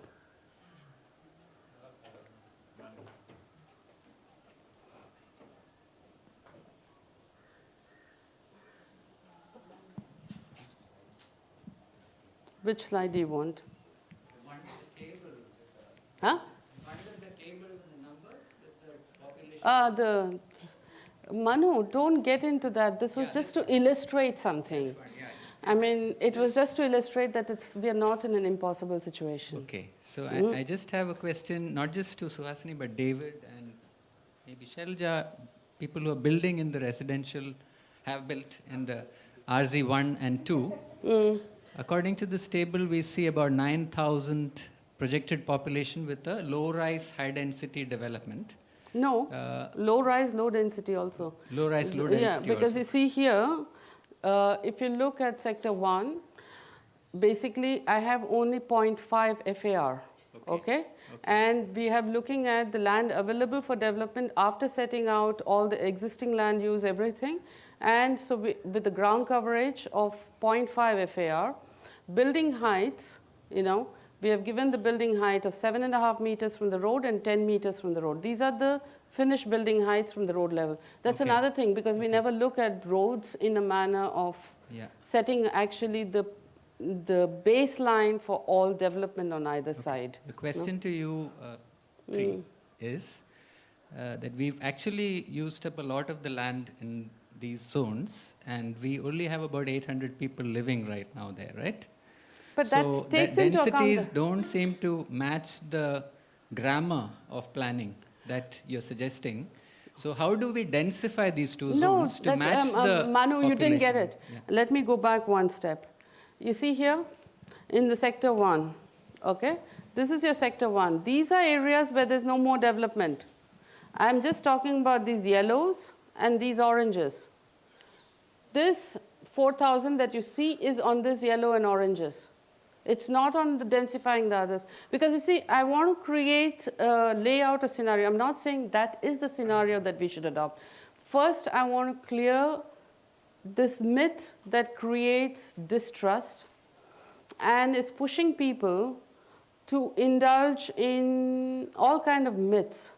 First, let's get that out of the way so that we have a real discussion on the issues. So when we said that in sector 1, okay, this yellow patches and this orange patch is all that we have. Based on that, what do we have? Based on that, this is what we have as land available for development, where there is 2/3 is going to be 0.5 FAR and 1/3 is going to be 1 FAR. Okay? So I think the premise of your question does not apply to this table. Can we move on? Thank you.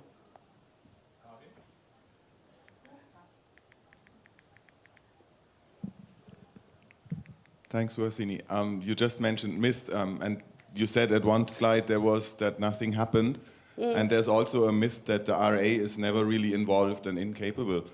I remember in 2017, you and many other qualified people were working on a restructuring of the TDC, and there was a lot of work going into development priorities, terms of references, restructuring of the TDC, becoming an interface team which connects with the community, interacts with the community, helps the community or hears the community, defines with the community together development priorities, and then goes into technical teams. So what happened with that? Is that possible to answer in 1 minute? I answered that. No, we have a serious issue when it comes to linking between identifying what is our goals. Because we always talk of the big goal. Mother said, my Taj Mahal will be built, okay? So all of us unite behind that. But we never are able to unite behind our mid and short-term goals. And this is a serious issue because it's an output of something else. We have a governance system in place that has emerged due to 2 major challenges that we have had historically. One was the early part of Auroville, where we had a challenge between an agency that actually questioned the validity of how this project was growing. And the other challenge that was there was we had the Foundation Act that came into being, and we never looked at how Auroville and the Foundation Act actually relates to each other in a manner that we look at two different things. For me, there is two very different things happening in Auroville. One is that we are here to do a certain work, okay, out of which one output is a city. But the other output is actually to build a society that is non-transactional, that can maintain diversity without becoming hierarchical, and that can actually change human nature, which Robin is talking about, from being competitive to cooperative, okay? A city that does not allow that to happen, or that does not allow this to happen, is not an option. So how are we relating to this area, to the government, to the Foundation Act, and our historical challenges of how we make decisions? This is a study that I've been working on alone, but I would like to integrate some other people in it. The thing is that we are getting money from the government. The present crisis makes people say silly things like, if we had never taken money from the government, we would not be here, which is the silliest thing I've ever heard. Because when we take money from the government, it is not to develop Auroville for our needs or our desires or our immediate thing. It is actually to establish a collaborative thing between Auroville, India, and the world. Mother said very clearly, Auroville is the place where the difficulties of modern India will be done, because India is the crux of, will show the way for the world, okay? All the collaboration, capital, and how do you say, our output with the corporates and other projects is actually part of that. That is a given for me. The other part that we do not value is the kind of work that we are doing, which is what they call sweat equity, which means the effort that we're putting in. You do not have 3,500 people in a corporate sector with the kind of commitment, doing the kind of diversity of jobs we are doing, whether acquired or academic qualification, and doing it day after day, decade after decade. This value is what gives that capital that value. Otherwise, nobody's interested in giving us the money. Now, how do we make sure that that capital and the value of the commitment that is here is able to move forward in a manner that it takes and adapts as we change? We are not able to adapt our governance structure. We keep doing cut and paste. We're doing all kinds of things, but our governance structure is the main issue. So the RA does not function because the people in Auroville feel frustrated after some time because they don't feel heard. But they're not heard because they don't actually go out and educate themselves also. So you come to the RA with an opinion. I mean, people that I love very much, I've heard them too often, you know. So I get bored. I go away, not because I'm not committed to Auroville, but I get bored. You know, sorry, that's how it is. I know who is going to say what to whom and when and where. We are stuck in this loop, you know, and each time we use outside forces to push through ours or their point of view, and we then get back tighter into the loop because of that. And that's how it is. We need to relook at our decision making, and that we cannot do unless we have an administrative structure that is not changing every 2 to 4 years in all our working group, because there's no continuity, no institutional thing, that we don't have a management structure, but we want to have a decision-making people to do the other two also, without job training. So when we did the 2017, Tejaswini, all these people were there. We tried to actually say, let's do the TDC, move the TDC into steps that finally it can be an effective planning group, where we said there'll be the representative body that the community feels comfortable with, who they select, and then we'll have the technical body of people who are design and engineering working together, and then we'll actually have an administrative setup so that the form filling, the letter, all these communication things are not, you know, impeding the people who are working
takes into account the radials and other things and the land ownership and the present land use, you can still have 35,000 people in the residential zone. So stop fighting about whether we should have lines of forces or not have lines of forces. Let's look at first getting a land use plan in place that integrates the topography, the ecosystem services, and the regional aspect. Based on that, if you would put that as a baseline to start with, then you see what you did was exactly what is happening all the time in Auroville. We are talking about apples, and you say, but how will I get my oranges? I'm saying you will get your oranges when it's time to bring that to the table. If you want to do 4 different verticals at the same time, how do I get my lines of forces with this? I'm saying I'm not talking about lines of forces. I'm talking about actually, can we see that our land use plan does not negate the fact that we may not have that kind of population, that our land use plan can be made without putting it into a bottleneck saying unless we have all the land, we cannot actually do a land use plan. And we say that if we don't have setbacks on canyons, if we don't make water bodies, if we put land aside for that, we cannot accommodate that many people. My thing was, even with just ground plus 4, you can accommodate that kind of people. So stop having the fear that we have not enough land. Stop having the fear that you cannot have a setback on the canyon. Stop having the fear that all the low-lying areas, which are natural topographies where the road service is dumping soil next to the eucalyptus, that little deepen, we could actually have a lot of water being stocked there in open water bodies. Can we look at those things also and not just talk about if we don't have the line of forces, where will the people live? So we are now living nowhere because we have mixing questions. The final ideal, which I told you, you want to have the line of forces, but look at short and mid-term planning. If you don't solve those questions, the line of forces discussion will remain a discussion. That may be, but the fact that you don't want to touch the part that is already covered. But in spite of that, you can get 35,000 people. So why are you going and bothering those people? You first thing people do here when they come up with DDP for the sector 1 and 2 is bother the people who are there, and then we get stuck there in that conflict. We have enough to start with. When Doshiji and we all walked the land, he said, look, there is so much that you can do without having to bother people right now. You can do a lot more work. If there is a problem in this area, just leave that and do other things. Don't just go bang your head on that. We are only creating more conflicts. We're banging. If I don't get that, I don't want the rest. I mean, you have 2 children. How do you deal with it? You say, no, you have to do that. No, you deflect. You find something positive to do. You don't pick a point and then get stuck on that. Yeah, because I'm not dealing with collectivity at home. In Auroville, Yeah, you have an authority, but we can't have an authority.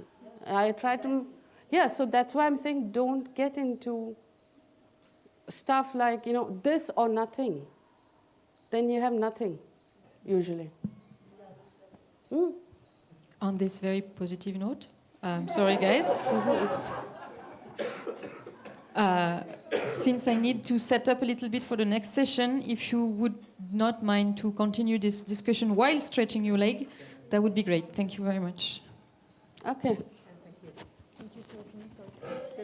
No, it's no problem. Can I just clarify this?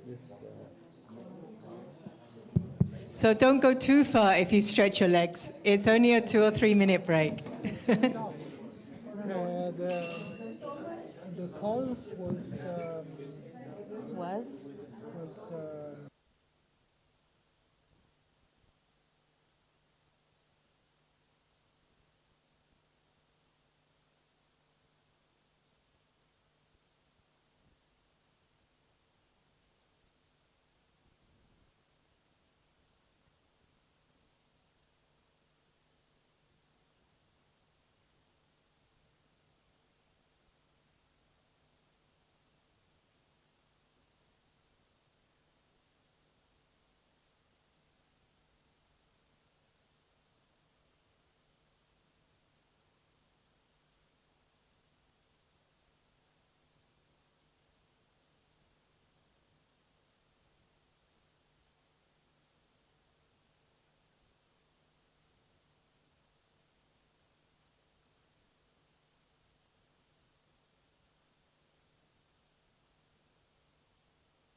Yes, I can hear you.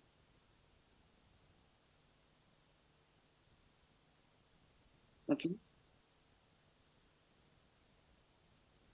I will mute myself. Yeah.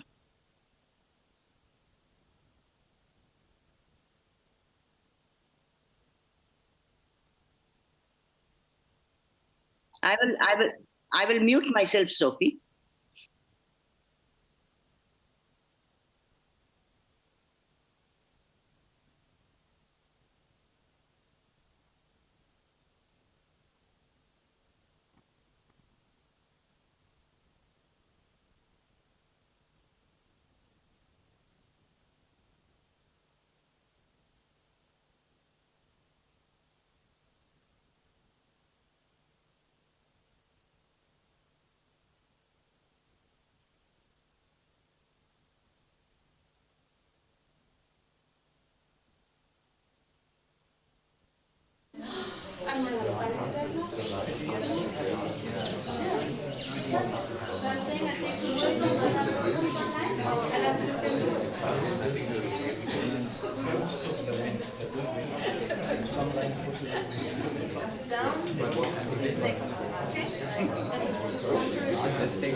I just wanted to express my sympathy because so many times in so many talks you put your hand up and you're also one of the first ones and yet everybody else has priority because of the way the system is set up. Okay. But I wanted to express my don't worry. But you can always write the questions down. No, I have a comment, which is I told Omar earlier. I wanted to end with this very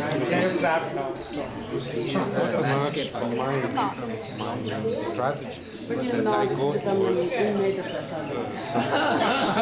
we're trying to recruit in many things. There is always mentioned groundwater, population, so I don't want that to be a conflict in the dream weavers because both the thing can exist according to zoning, according to geology. So I'm not an extreme fan of No, I get it. But it might just be worth writing a few sentences and send that to us. So not to each independent person, but just send it to the Dreamweavers. And we'll take that on. That would be brilliant. Yeah. All right. And then tomorrow I have a bad question. Which is, I don't know how I can put it. But whatever little bit sooner or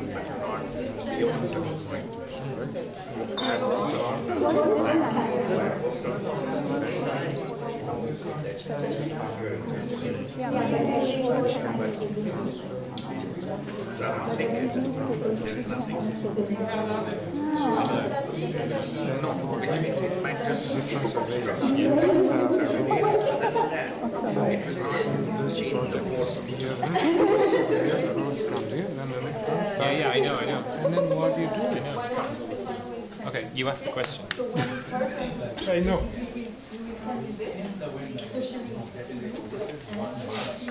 Governance came. Great. And in a really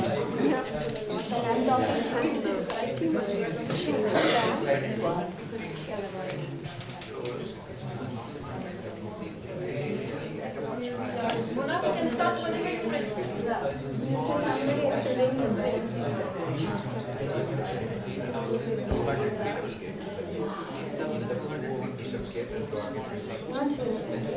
Yeah.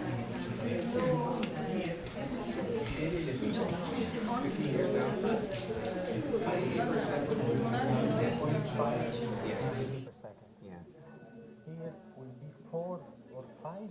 Yeah. And this is a small building only because the spinning of this. Yes. And we did simulation.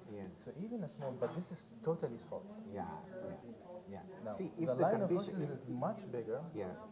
And it will create also in section a draft down. Because you have this, it will definitely create some draft.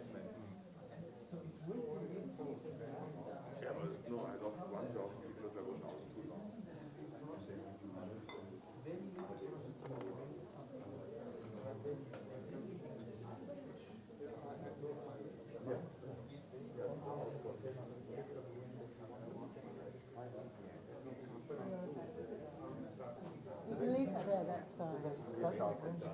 Because I did that too on Bishop State Broadway. It is on one of the commercial.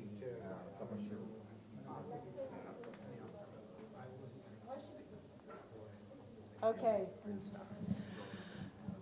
Okay, so we've got our last session for today, and so it is on the science of Vastu Shastra in town planning, and it's going to be presented by Mona and Sashikala. So I'll introduce Mona, and then she can introduce Sashikala.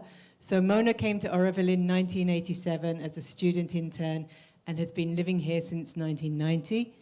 She has an architecture degree from Sept Ahmedabad and a master's in appropriate technology from Germany, where she studied building biology.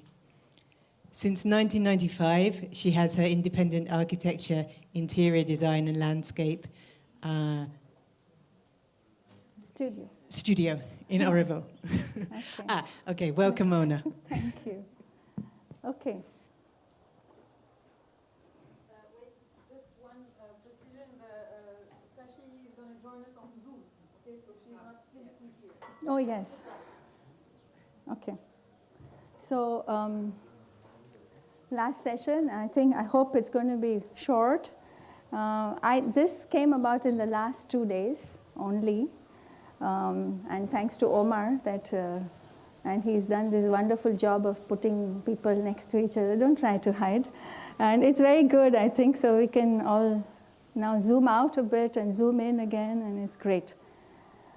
So somebody asked me about 4 days ago, what is the relationship of the town plan or galaxy plan of Auroville vis-a-vis Vastu Shastra? And since I'm known to have a little bit of interest in this field, I was asked, and I said, okay, as part of the dream weaving, I think this layer should also go onto the soundscape, or I don't know, to the raga that we are creating. And therefore, I put this together very quickly. So, and I'm no expert of Vastu Shastra. I'm just scratching the surface. I've just started about 15 years ago, maybe, to scratch the surface, and I'm still scratching the surface, like any other science, especially in the Indian system, whether it's dance, music, Vastu, rhythm, whatever you take it, you have to, there's that famous saying, you start one thing and then you have to look at rhythm, you look at rhythm, you have to look at dance, you look at dance, you have to look at music. So this is a never-ending discovery. And I'm extremely happy and enjoying it. And I think Sashi has been the catalyst for me. And therefore, we invited her to come and join us. And luckily, we have Radhika and Shivangi. They are also students of Sashi. They've recently joined Auroville. I mean, in the context of my context, but they are 6 years here. And so it's nice to have them here as well. Okay, it's very short. It's about 15, 20 slides. So, is it going next? Yeah. So, Lata's last slide and my first slide is the same, because this is the most important sentence in Auroville, I think. And we want to be the bridge between the past and the future. I'll read it again because it's still so important. And taking advantage of all discoveries from within and without, and Auroville will boldly spring towards future realizations. So I know that Vastu may mean a lot of things for a lot of people. I'm just going to put forward my understanding of Vastu. Vastu is a collective and evolutionary knowledge system evolved over many centuries in India. Unfortunately, it has fallen into bad repute since the British system of education, sorry, David, but that was adapted for architecture schools, ignored this knowledge system, as in many other disciplines. As a result, was it understood as Vastu Shastra in India today is a very small part that has been taken over mainly by astrologists and has lost its vastness and become a superstitious traditional system. Astrology is only one of the starting points of Vastu Shastra. It's a point that is used in the scientific analysis to arrive at a result that is climate specific, client specific, function specific, and site specific. It's a highly mathematical science. So it also takes a huge amount of, what Omar was going to talk about, the bioclimatic design. Actually, Vastu includes all of that in a very comprehensive manner. It is not the same for every region, and it is not Feng Shui. Many people tell like that. I don't know Feng Shui, but I know a little bit of what Vastu is. So every state in India had a different Shastra, and it developed according to the local context. And it showed ways, and I'll just show you a couple of examples how it goes into details, and at the same time, it goes to the vastness. So it's this combination of macrocosm and microcosm, which it beautifully brings together. So my personal journey, so for years I worshipped at the altar of golden ratio. And as we all are, probably all of us who have studied in any formal education system in architecture, this will be one of our altars. At least for me, it was. I did this form, structure, and energy, which was a study of the Great Pyramid in Matra Mandir in 1990. This was my diploma thesis in SEPT. And it shows how the Great Pyramid and the Shaligram and the inner chamber have a relationship which is mathematical. And this was my great discovery, not my personal discovery, but my study actually. And I have to say that also Roger didn't know about this when he put forward this Shaligram shape. It was on the book cover of a Tantra art by Ajit Mukherjee. And as we know, Roger, he was an amazing, person with aesthetic sense and form, sense for form and beauty. And he just saw this, he loved this form, and he took this form and put it for Matri Mandir, which actually many years later somebody discovered, Patricia Norelli Bachelet. She was working with a lot of numbers and astrology, and she's written books, The Gnostic Way of Being, etc. And she discovered this relationship, and Piero was working with this, and I kind of put it in my thesis and did a lot of research around it. Anyway, that's also, all this is based on the golden proportion. And in my personal journey, so we are told in our first year in architecture's frozen music. It took me about 15 years to understand that and kind of get a glimpse of it.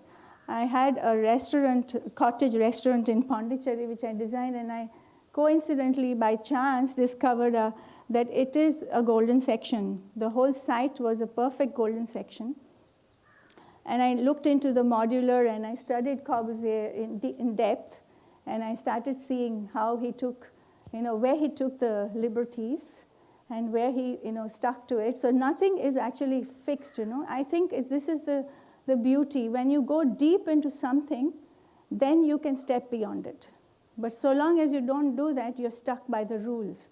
And that's when I studied Corbusier's buildings in depth and analyzed them, and I realized that he was very free how he interpreted it, There were always some things which you could tweak. So this became my starting point, and I really enjoyed it. And that's when I actually understood that this has a music of its own, This has a rhythm of its own. And I began to understand that there is a raga that you can create, and you know when that one note goes out eventually. That's the crux of the matter. But it takes you many years, and I'm still kind of discovering that. So I was doing all this, and as a good architect, trying to do what has been taught to us. But then I discovered IID calculations. And this was with Sashikala. And when Sashi came, I know her about 20 years now, maybe a little more. And I invited her for a workshop. I'll just show you later on. And that's when she showed us what IID calculations is. Actually, it starts from astrology, Moolam and Rohini. It starts from your personal astrology. It depends what you're designing. If it's a house, it starts from your personal astrology. If it's a master plan, if it's a town plan, it starts with very different. Depends what you take as your starting point. In this case, it could be mother could be Roger, I don't know. We have not studied it in that detail. Anyway, it starts with that, it goes into high mathematics, and what it does, that it gives you a number with which you can start working. So it's not just a golden proportion which you multiply wherever you want in the whole world, but it is something very specific to this project, to this person, to this site, to this function. And I was flabbergasted. I said, my God, I mean, if this can happen, why we are not taught this? Why can't I work? And it's so difficult to now, to get into this because it's not part of our learning experience. So we have to really learn. This is just a very small part of the IID calculation. Even Shashi says that it's a very complex kind of, calculations. Anyway, I wanted to say also that it is also, there are many different ways of looking at the proportions, and it is very, very grounded, I would say, and yet scientific.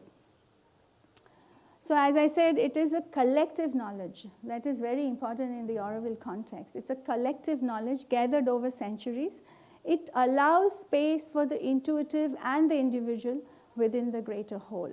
So this is what I always say, in Auroville we are like, 2,500 strong individuals. We become strong individuals whether we like it or not if we want to survive in Auroville and enjoy the Leela of Auroville. And then we are doing a collective yoga, and we are doing it by democratic processes. So it is very, very difficult and very unusual. But therefore, so Sri Aurobindo has given us a lot of guidelines also in the foundations of Indian culture, and that was also my starting point. When I started discovering this aspect, I started looking at what Sri Aurobindo has written in the foundations of Indian culture. And I think it should be like a Bible for us, to study that what he has written, because he has delved into this. He has given a big section to architecture.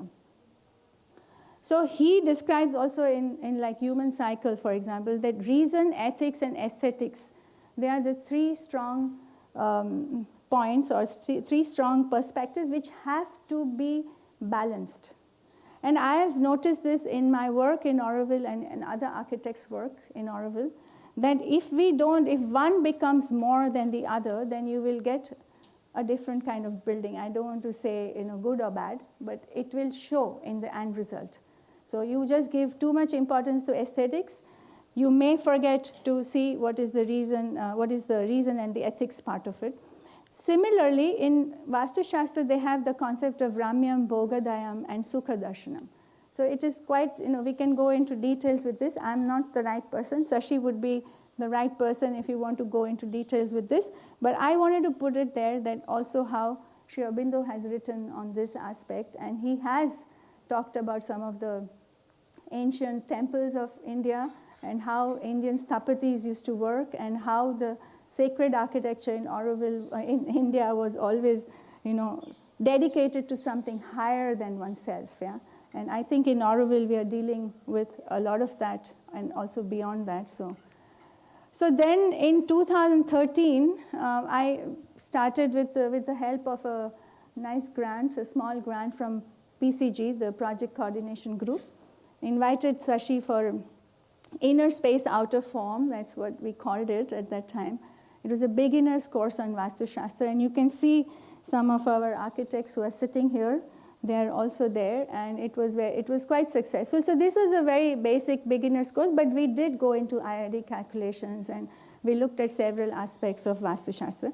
And then again in October 2014, I came with the idea that why not study the Auroville Galaxy Master Plan in relation to Vastu Shastra and see what comes up. So in that context, we also visited temples, because I thought that would be amazing if we can go and visit certain buildings that have been created with the principles of Vastu Shastra, with this science that is behind it, and how do they function, what are the proportions they use. And we also went to Gangaikonda, Cholapuram, Darasuram, and Kumbakonam with Sashikala. So it was a 5-day workshop, and 2 days we visited. And we also visited some people in Kumbakonam, some of the few remaining people who actually still practice Vastu Shastra as a science as a whole. So with this, we came to the idea with this workshop. See, you can see, we tried, but it wasn't enough for sure. But what Sashi did come up with was that there was one thing we could do immediately, was to strengthen the southwest corner of Auroville, which is actually the Pitrusthan, which is the wisdom of the ancestors and gurus. And we didn't see anything wrong in doing that, because we can always, use the wisdom of, whoever our gurus are. I mean, in Auroville, it's clear for us, it's Sri Aurobindo and Mother, but, it can also be so many lineages of gurus because we are working with very subtle energies in Vastu Shastra.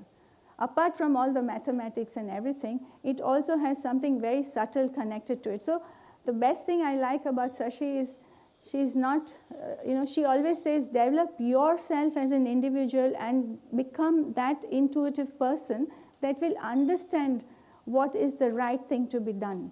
So it is not about rituals and just about mathematics and about calculus. You can go crazy with all these things, you can end up, I've seen this in Germany a lot, like I studied building biology, and we used to do the thing with the what is it called, like antennas, and look for places of energy and all. By the way, in my thesis, when I did the one on pyramid and Master Mandir, Doshi was my external juror.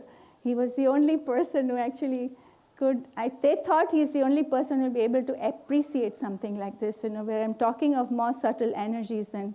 So I had done a lot of Kirlian photography and biometric studies, biometer studies, and I had to put them all in my appendix because SEPT wouldn't include that as it's not scientific enough, etc. But Doshi was, as we know him, was so curious, and I went with my antenna to the jury, and I demonstrated, look, your front energy, your back energy. And after he asked me, what book do you have? Can I study? And I really admire this aspect of him, that he's always curious and wants to learn more.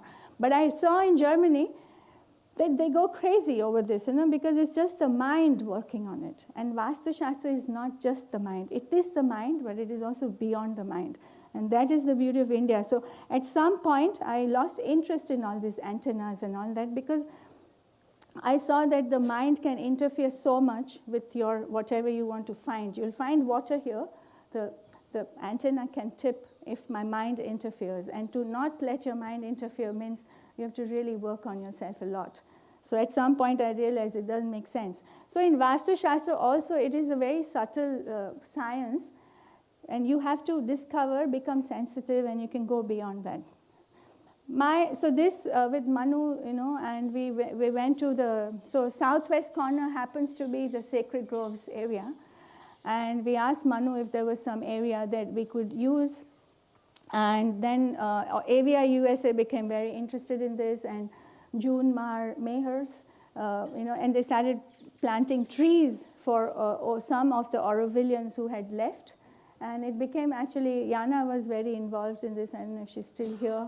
But yeah, so yeah, hi. Yeah, so there were many. So they found this, stone, and they put, and today Manu just sent me these photos yesterday. Thanks, Manu, because I haven't been there since a long time. But so this is how it looks, and it has actually become an energy center, and where people do visit, and they feel connected to it. Okay, just a few things about the galaxy. And so Brahmasthanam in Vastu Shastra is very important. So this is, and also the north, south, east, west, cardinal directions are very important. So here we have also very interesting, I used to think for years, like why Matra Mandir is not the center, the geographical center of Auroville. But actually the Banyan is the geographical center. And I find it very interesting that in Vastu, they say that the Brahmasthana should never be a building. It should always be kept open. So we have the Banyan, and this is, you can read into it whatever you want. But it is interesting. And of course, also this radiating, kind of, so you have a progressive outer movement, and you have an inner center, which is the anchoring. And I really think that there are very few cities in the world today which has a spiritual center, a modern city that is based on a spiritual center, which is actually our cohesive force, our soul, as we like to call it. And it goes very well with what Vastu Shastra has also. So they always have this very important concept of the Brahmasthanam. The other one, like I told you, is how you connect macro and the microcosmos. And we are talking about Vastu Shilpa. And I have questioned Doshi many times, not many times, a couple of times, on what he thinks of Vastu Shastra, because I don't think that it's by chance that his practice is called Vastu Shilpa. It's not Vastu Shilpa. Many people get mixed up between Vastu and Vastu, so those who know Hindi will not. But so this is like Vastu, it is, Vastu is the micro and Vastu is the macro. Yeah, so you can relate it in whatever way it can. It's a container, and the content, and beyond the content. So this is also very important. And then just small examples, how I have understood why I have become more and more enamored with Vastu Shastra, because I have tried to put it in my own practice. And this is one thing that we have done. We have used, this is like biotermite treatment. So for years, as far as I knew, when I came to Auroville, everybody used to say no chemicals in Auroville, at least for pest control. I never heard anybody using. But now I've heard that a lot of people do use. So I never thought that it would be the right thing. It's going to go in our groundwater. So we discovered this, not discovered, actually Sashi gave me this recipe, and I used it, made some little modifications, added some more things than what she said, but it doesn't matter. It's actually how it's about using turmeric, neem oil, and neem cake in a certain proportion with water, and you spread this below your foundation, below your flooring, 30 centimeters all around, inside and outside, at least 1 meter around. And I've used this in 2008. Until now, I have had no termites in any of the places in this particular building, and I've used it often in other buildings also afterwards. So it is very interesting, and I made a DIY and put it on the website so that others can also use it if they want. And this is something we recently, found, that what is, everything is about consciousness. And I think we all know, whoever's in Auroville, we don't have to talk about that, it's a given. So how do you cut, like if you have to cut a tree, how do you cut a tree, How can you do it in a manner that is befitting and that is respecting the nature? And I had this thing because I had to cut an old peepal tree which was planted about 25 years ago next to my studio, and it was getting into all the inspection boxes and everything, and it was extremely difficult, first of all, to find somebody who would cut a peepal tree, because all the local people don't like to cut peepal and banyan. And I wanted to do it by hand, anyway, there was no question of getting any other, it was inside the yantra.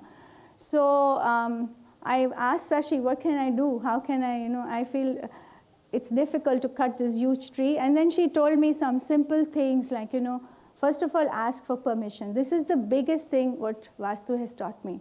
When you start a place, like you start construction, it's not about any ritual as such, but it is about your consciousness. So you ask for permission to all that has happened on that land before, and all the forces that are acting on that land, you ask for permission that we may be able to build, and we may be built in a harmonious manner.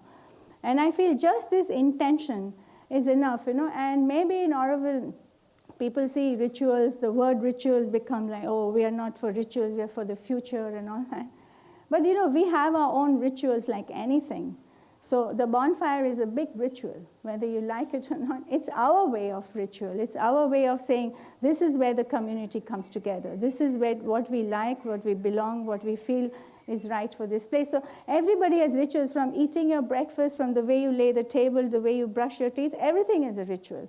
It's just how you look at it. So ritual is not something bad in itself. The problem is when rituals become stratified and become dogmatic, then it's a problem. But it's how it's about, and where else except, a place like Auroville should definitely be conscious in whatever it does. So they have, all kinds of, they say like how you begin your work, and that's what today morning somebody was talking about, the line of goodwill.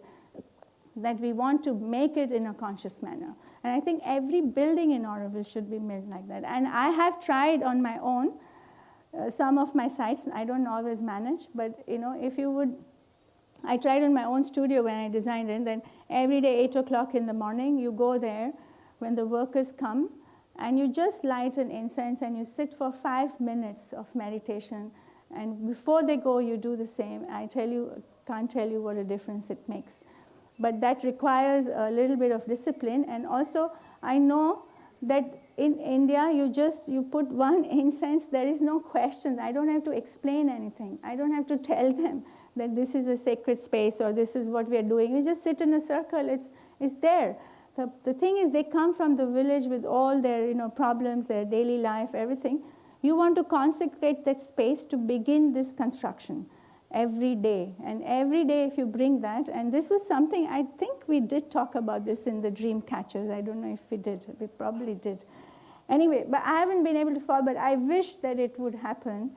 So also, in whatever we do, we can bring this. And of course, the 5 elements now, everybody talks about sensorial architecture and all. It's all there, and there's so many interesting things to discover like this in Vastu Shastra. The people tree, I cut it, and I forgot to finish the story. So yeah, she said you be conscious, and then when I cut it, I put a lamp over there, and for a few days, and I asked for it to, whatever, to give my, whatever, I shouldn't say apologies, but allow me to do that. And it was a difficult process. But it happened. It was a huge tree. Yeah, and then now this very important point, yantra. Oh, sorry. Okay, so yantra, I have to say this because at some point, Doshiji has said in Auroville that the galaxy plan is a yantra. And this has gone into our collective consciousness.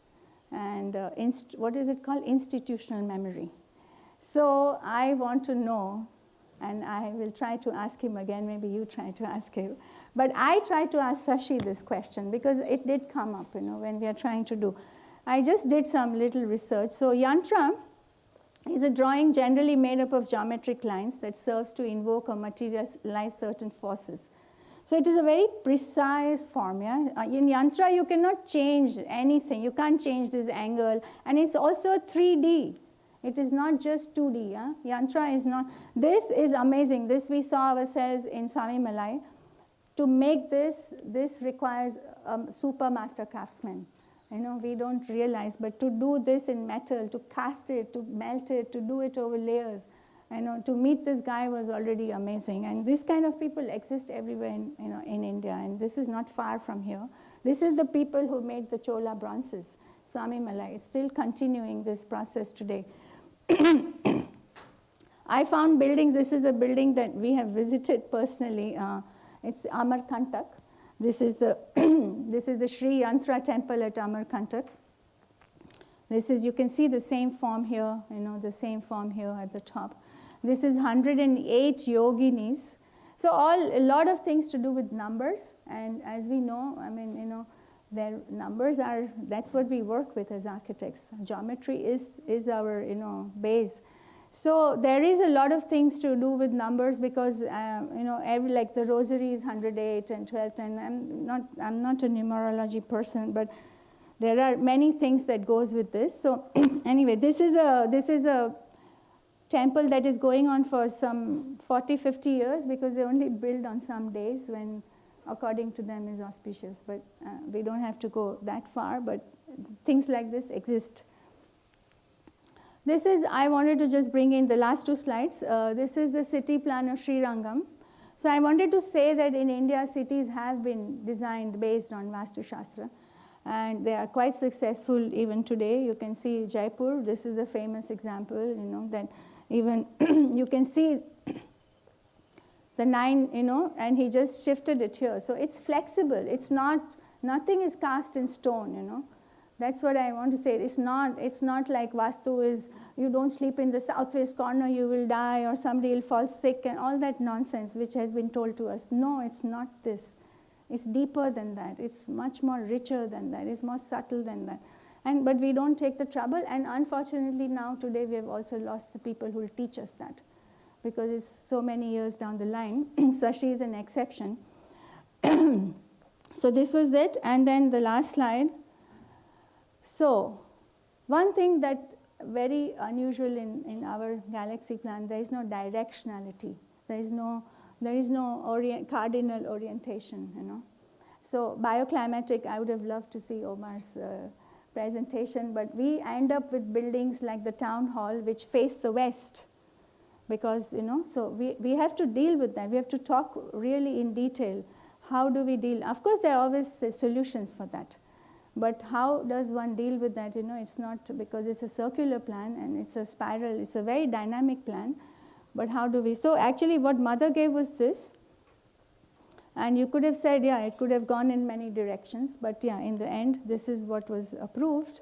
So from here onwards, I'm going to hand over to Sashi. I will now just, she's on Zoom. She is in Kotagiri. I want to just read a few lines about, so I can also just, so Sashi actually is a qualified architect from Chennai. I think she studied in SAP Chennai. And she studied 10 years with Ganpati Stapati in Mahabalipuram. And she also studied, so Vastu Shilpa Shastra, you know, when he was still alive, the original Ganpati Stapati. And she also studied yoga at the Krishnamacharya Yoga Mandiram. So, hi Shashi. Can you hear? Yeah, all right. Yes, I can hear. I'll just finish a few lines, Sashi. Please bear with me. So she brings together her unique confluence of learning and experience with yoga, mythology, behavioral work, fine arts, Vastu Shastra, craft, architecture, and human psychology. And she has designed many programs to enable people to bridge the traditional and the modern. She's also written a book, several books on Vastu Shastra, made a video, amazing video, A Shilpi Speaks. If we ever have time, we can see it during the dream weaving process. It's a very beautiful video. And yeah, so she has also been applying her principles, not just talking about it. And this video also got a national award. So the latest undertaking of Sashi and Raghu, her husband, is that they have founded an Ritambara, which is a community dedicated to people who are exploring an alternative way of engaging with life, rooted in the Indic wisdom. So she combines, for me, she manages to combine many different aspects of life, you know, and I've had cooking sessions with Sashi, and I've had, you know, trips with her, and she's really a very rich source of inspiration for me. She's very simple and very straightforward, and it took her 40 years, because I told Sashi tomorrow I'm going to present this, and I've never done this, by the way. I've talked about Vastu in some architectural conferences in the premise of my work, but I've never done a Vastu Shastra presentation like this, and I was telling her, and she said, don't worry, Mona, it'll just flow. And that's how she is. She's a very flowing, intuitive, and deeply rooted person. So Sashi, it's over to you now. Thanks for coming at short notice. Thank you very much. Yeah. It's a pleasure to be here talking to all of you. And I hope Mona's introduction has already prepared you for some of the things that I will be talking to you about. Some of them which may be connected, some of them which will be slightly different. But before I talk about Vastu Shastra itself, let me say a few words about my own journey. Why did I walk on this path? What was the reason for me to move away from current modern architecture into studying and exploring and teaching the tradition? There are two reasons to it.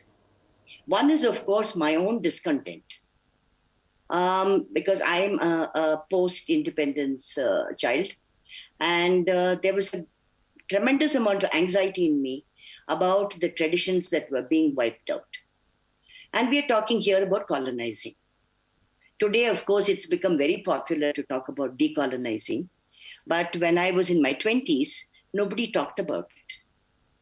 People had sort of swallowed the whole Western upbringing, the whole speaking in English, forgetting about your tradition, all the rest of it. It was all swallowed very quietly, very painlessly, almost as if it didn't exist. But now, of course, many people are questioning it. And one of the things that I encountered was the wisdom of Sri Dharampal. Many of you may have heard of him, many of you may not have heard of him. He was probably the most important social scientist of this country in the current era. He was the person who was responsible for recovering many of the traditional data sheets from the British archives, pre-British period, which was wiped out from our historical content. Our books wiped it out. So I studied, we met Dharampalji, we had many conversations with him. And one of the things he told us, we were about 25, 30 of us, all educated in the university systems, erudite in English, probably knowing only our mother tongue. Very few of us knew Sanskritam at that time. And he said, the only way this country is going to recover its traditional past is if some of you walk that path. And he said, walking backwards is the most important step, because only then you will bring back the wisdom, the quintessential wisdom, which can be anchored in the future. And he said, otherwise, you're going to be imitating the West, running behind the tail of the West, as he used to call it. And it was a very powerful sort of an inspiration for us. So each of us chose a subject. My husband decided to work with yoga. He studied with Krishnamacharya. I went to Ganapati Stapati to study Vastu Shastra. Some of my friends went into Vedic mathematics, and some went into traditional weaving and dyeing. Some went into agriculture, and so on. The most critical thing that we found in our 10-year sojourn was that we had been so badly misinformed. The average Indian was made to believe that what was there in the past was completely subservient to an intelligent, educated Western model, that we needed to learn everything from the West. Then you learned from Dharampal that smallpox vaccine actually happened here, and it was hijacked, just like turmeric has been hijacked recently. Then you learned about so many other things that have taken place in this country, which have been quietly forgotten, erased, wiped out. So it was a very powerful journey for us. And in the beginning, there was a lot of hurt, angst, pain, sadness, and a lot of anger. But today I realize that none of that is important. What is important is that this wisdom has to reach people so that they can actually make a choice. Do I want to rediscover, re-engage with my ancestral wisdom? Do I want to acknowledge that I'm standing on the shoulders of my ancestors? Do I want to use this knowledge to create a new tomorrow? I think that's all that is important. So in our quest, we are trying to work with young people. We have about 37 people with us now in our team, and they have been given the wisdom of yoga and Vastu and many other traditions, sister traditions like Ayurveda, Sangeeta, Natya, and so on, where they can pull it together to create a new way of living, which is not subservient to a model that is alien to us. Okay? And this is very critical. So one of the ways in which I believe that we have to look at our contexts is to see how are we honoring our ancestors. And when we say ancestors, we are not just talking about people. We are also talking about the trees and the plants. We are talking about the earth. Because Hinduism, which is Sanatana Dharma, has always honored Mother Earth, Prithvi, the whole concept of Prakriti Mata, which means Mother Nature. And this has to come back. And we are not, like Mona was saying, We are not talking about blind, dogmatic ritual. We are talking about a living ritual, which means an interaction between the energies of the environment and the energies within yourself. So yoga becomes the first step. I work with my energies. Through that, sharpen the tools of observation, which means my faculties. And through that, I pick up the energies in the outer. This has become the very, very important procedure. And then when I went to Ganapati Stapati, I realized that there were 64 texts of Vastu Shastra. And they predate every kind of architectural tradition in the world. It comes back from the Vedic period. And those of you who are familiar with the Itihasa, which is Ramayana and Mahabharata, there are many mentions there of people building houses and cities based on the sensible system of the Vastu Shastra, including the hut that Sri Rama and Lakshmana built when they went into the forest. It says it was built as per the Vastu tradition. And then you have the whole thing in the Mahabharata of Maya Sabha, where the Asura architect, Shilpi Maya, designs the Indraprastha, the whole town based on the Shilpa Shastra, Vastu Shilpa Shastra.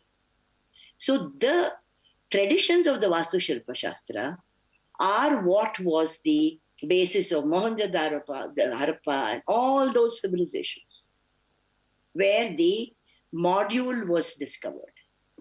And those of you who know your background, the brick, the size of the brick was also a very, very important part of the traditions of Vastu. The size of the brick hasn't actually changed. The sun-baked bricks of Mohenjo-daro, Harappa are almost exactly the same size as we have today. And this module was based on the Angula scale of the Vastu Shastra. And every part of the town was laid out based on this Angula scale. And Mona was mentioning about our visiting a temple. The temple structure is laid out based on this kind of modular scale. And the module is derived based on the nakshatra or the birth time of the deity that has been placed there. So I need to say a little bit about astrology here, because I think it's been unnecessarily relegated to the negative quadrant. The reality is that astrology essentially is speaking about time, kala pramana. So when you're talking about time, you're saying through the day, through the month, through the year, through the decade, there are moments when time is powerful, auspicious, and you can use it. This Mangala time, or the Mangala Neram as we call in Tamil, is very critical. And those of you who also have a background in biodynamic farming, lot of traditions from Indian agriculture have been taken into it. And much of it is based on the Panchanga. Panchanga is the Indian calendar, where the moments are actually clearly indicated.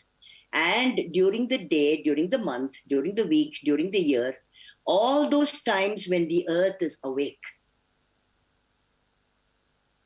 So understanding the moment which is replete with the consolidated energy of Mother Nature is the basis of astrology.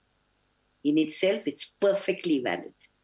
It's when people get into prediction that we get into a little problem.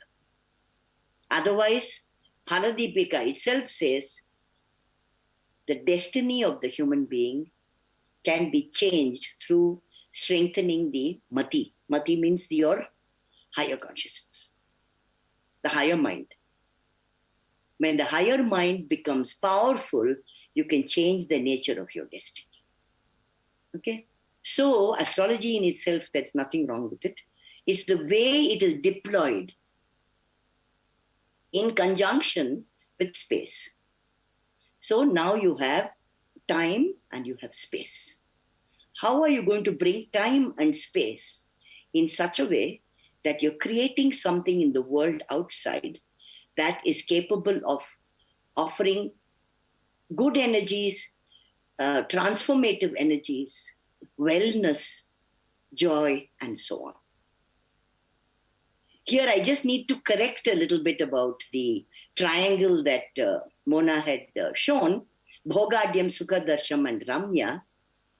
Ramya doesn't mean ethic. Ramya actually means delight.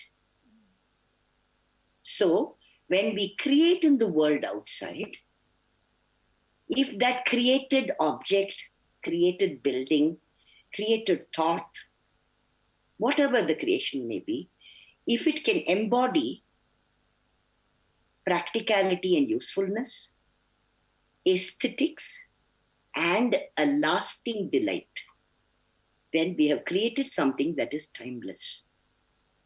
This is the basis of Vastu Shastra. And I believe this enormously powerful traditional wisdom has to be studied, has to be brought into the open. And Sri Aurobindo and the mother, they haven't by accident chosen to create this community in India. It is not because they didn't have any other choices. It is because this soil has a certain power and a certain wisdom. And I believe it is necessary, it is our responsibility to bring this wisdom and this consciousness into everything that we create. Okay? So the next thing I just wanted to add to what Mona was saying, the word yantra or mandala is definitely a geometric, a sacred geometric form, but it is also very specific with the what is known as the Ashta Dikpalaka, which means the 8 directions. The 8 directions have been very important in the tradition. Where do you sit? How do you face? What energies do you pick up from the north and the east and the west and the south? And we are not talking magnetic north here. We are talking true north, because it was examined and found through using the sundial. Okay? And in fact, they talk of the true east, not even the true north. So the east-west axis of the building, of any space, is called the Brahma Sutra. The north-south is known as the Soma Sutra. So any form, when the axes are perfect, gathers the powers and the energies from those directions. And a yantra not only has certain shapes and forms, it has certain arithmetical correlation between form and space. It is also related to the direction. And it has to be made, crafted at the right time. The kala is very important. And it has to be placed or located also at the right time. So all these are part of Vastu Shastra. So the traditional creator of the Vastu Shastra, person in the field, is known as the Vishwakarma. And it's not that there are very few of them left. There are thousands of them all over the country. But unfortunately, they have been marginalized. Because today, they need a certificate from an architect or an engineer to build. So what has happened? They've moved into only religious buildings and craft. They don't have a choice. But traditionally, till about 200 years ago, they were the creators of the entire environment. The house, the town, all the buildings, all craft, all vessels and jewelry, all armaments and tools, sculpture, artifacts, everything was under their purview.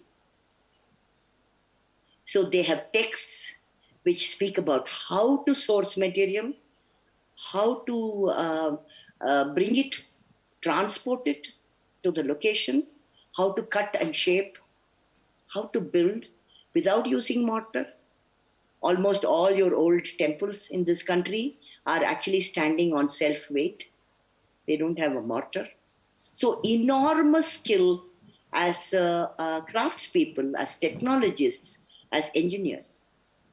We're talking about a very advanced civilization, which has been brought to its knees. So today it's our responsibility, our collective responsibility, to bring back the wisdom of this amazing civilizational tradition and make it available for our action in the world outside. I'd like to stop with this. Thank you.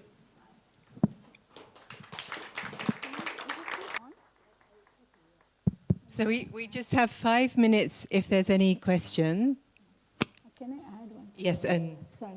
Sashi, I just want to add one thing, because the east-west axis, I want to say that the Matra Mandir is shifted 5 degrees east-west and north, like towards the east, so that it aligns exactly on the 4th of April when Sri Aurobindo landed. And that's exactly the true, that's what I also discovered in the pyramids and in many other sacred buildings. So this happened in Auroville because we wanted to align that the sun rays fall correctly on the 4th of April. But it happens to be exactly 5 degrees. And it happens to be exactly the east-west axis because the sunrise has to fall into it. So I just want to, it happened in Auroville, but yeah, it kind of reinforces then. Sashi, you want to say any few words on yantra, or shall we just open for questions? Okay, I think open it out for questions. Okay, it's not a subject I can speak about in a hurry. Okay, I think we have time just for one question because it's been a long day. So here you go. Shashiji, this is Manu. Thank you very much for that inspiring talk. And I have just one question. If we were to compare Auroville to the temple towns of Tamil Nadu, Sri Srirangam or Chidambaram or Madurai, and consider that the crown of these temple towns is a perfect geometric form. We are all here trying to design the crown of Auroville. How justified is it to consider that this circular sacred form, which Mother called Mahasaraswati, the symbol of sweetness and love, how justified is it to actually stick to that sacred form of the circle? See, the 3 shapes have been talked about, all 3 shapes, which means the square and the rectangle, the circle and the oval and all the derivatives of the circle, the octagon, the polygon. All 3 have been spoken about in the Vastu Shilpa Shastra. The square and the rectangle have been given the position of sattvika energy, which means when you inhabit a square or a rectangle, which also means the cube and the 3-dimensional rectangle. It means any one of them. There is a possibility for your inner energies to be at balance. The octagon, the polygon, is considered to be rajasic in energy, which means it's very high frequency. It is not stable like the square and the rectangle. It is in movement. Okay, so the polygon has been recommended not for residences, but it can be for public buildings. It can be for the form of the town. Similarly, the circle is seen as tamasic, and tamasa here should not be taken in the other Vedantic meaning of negativity. That means dullness or things like that. Tamasa here literally means heavy. Okay, so the tamasa form is considered to be very suitable for communities or neighborhoods or towns. It is also suitable for public buildings. It can also be used for temples. So the tamasic form or the circular form, the oval form, is capable of investing tremendous energy in the people who occupy it. But because it has a very poor orientation, you seldom get a feel of which direction it is unless you see the sunrise. It is not considered suitable for residences. Because in residences, the idea of orientation is supposed to have been very, very critical. Okay, so it's not that there is anything negative about it. But my consideration would be within that circular form, how are you locating individual units? Are they going to have a relationship with the direction or not? That would be my question. Are those forms or those shapes capable of creating a relationship with the cardinal directions? Only then it's a yantra. Otherwise, it's not a yantra. In my understanding. Thank you, Sashi. I want to just add that. Can I speak from here? You should be able to speak from here. Just want to say that it's very interesting because I also didn't know this. But I mean, we know that each zone has been defined by different forms, like square, hexagonal, circular, square, hexagonal, triangle, and what was the other one? Circular. Circular. No, circular. Circular is there? Yeah, circle, polygon, and the square. So we have the 4 zones, Sashi, and each of these zones has been defined by different forms. And I think that was Roger, right? So Roger has, when you see the Galaxy Masterplan, you will see that what I remember, cultural zone is triangles or hexagons. Hexagons, yeah. And yeah, anyway, just we can study that later on. But can we please have a couple of more questions because it's the last session, and I think they want to ask something. If you don't mind, please, exceptionally. People? To say if anybody has to leave. It's 6:30. Yeah. Tomorrow's sessions are from 8 till 4. Yeah, okay. Yeah. So if you all want to stay and have a couple more sessions, I'm not against it. Just it's 6:30. You are allowed to leave now if you want. Yeah.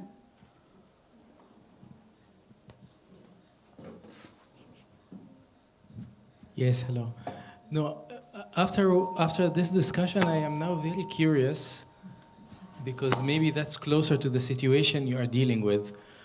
When there is, from your understanding, your sensibility, a favorable geometry based on Vastu, and at the same time it is difficult to achieve or contradictory to the natural and ecosystem situation. What would you do? Because this is the big issue now in Auroville, is the eco versus the geometry. And you came and I feel like I have to get this answer from you. Sorry. Yeah. This is a very difficult question you're asking, because I think it will be context-based. In my personal opinion, I would defer to nature, and I would hold fast to geometry. Because I believe that in large tracts of land, this I have talked about to Mona already, when you have a very small property or a small piece, a small site, then you can adhere to very strict geometry. But the moment you're moving away from it, like the plan of Srirangam that Mona showed, it's a very huge space. It's one of the largest enclosed buildings in the world. It's bigger than the Vatican, okay? And Srirangam, if you look at the way in which each of the subsequent spaces has been dimensioned, there is a shift. It is not exactly the same rectilinear form. There is some shift, and that has something to do with the land form. So being sensitive to the land form and allowing it to dictate the geometry would be my preferred choice. And that has been the preferred choice in Vastu. Does that answer your question? Don't ask questions if you don't want to. Yeah. Thank you for the presentation. On that note, when is a circle a sacred circle? Does it have to do with numbers? we are here dealing with a very particular number, 690 meters from the center of Auroville. I do not even know if we are able to do a real perfect circle, because it needs tremendous technology to do that. So can you say anything about the number and what role numbers play? Yeah, that is what Mona had already introduced, the subject of Ayadi. So if Auroville is based on Sri Aurobindo's birthday or the mother's birthday, or if you're going to use the name, there's something called Nama Nakshatra in the Panchanga, which means the word Auroville itself, the first letter A, can be used to derive a numerical value. It can be done. I can help Mona to do that. It's not difficult. We can come up with a sacred measure for the circumference or for the radius. Either can be done.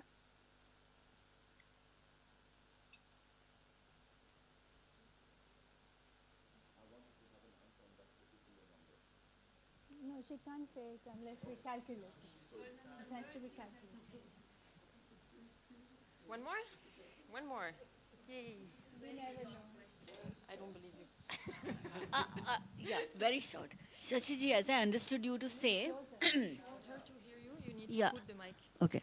Shashiji, I understood and heard you to say that you kind of said ellipse and circle in the same meaning, right? In the category of geometric forms. Yeah. So circle and ellipse being the same, there can be a slight deviation to the circle as well, right? Yeah. It can be an oval also. Right. Yeah. And in fact, they also talk about free forms. Right. In Thank the same Thank you. In the same category. Yeah. Thank you, Sashi. Thank you. Do we feel complete, guys?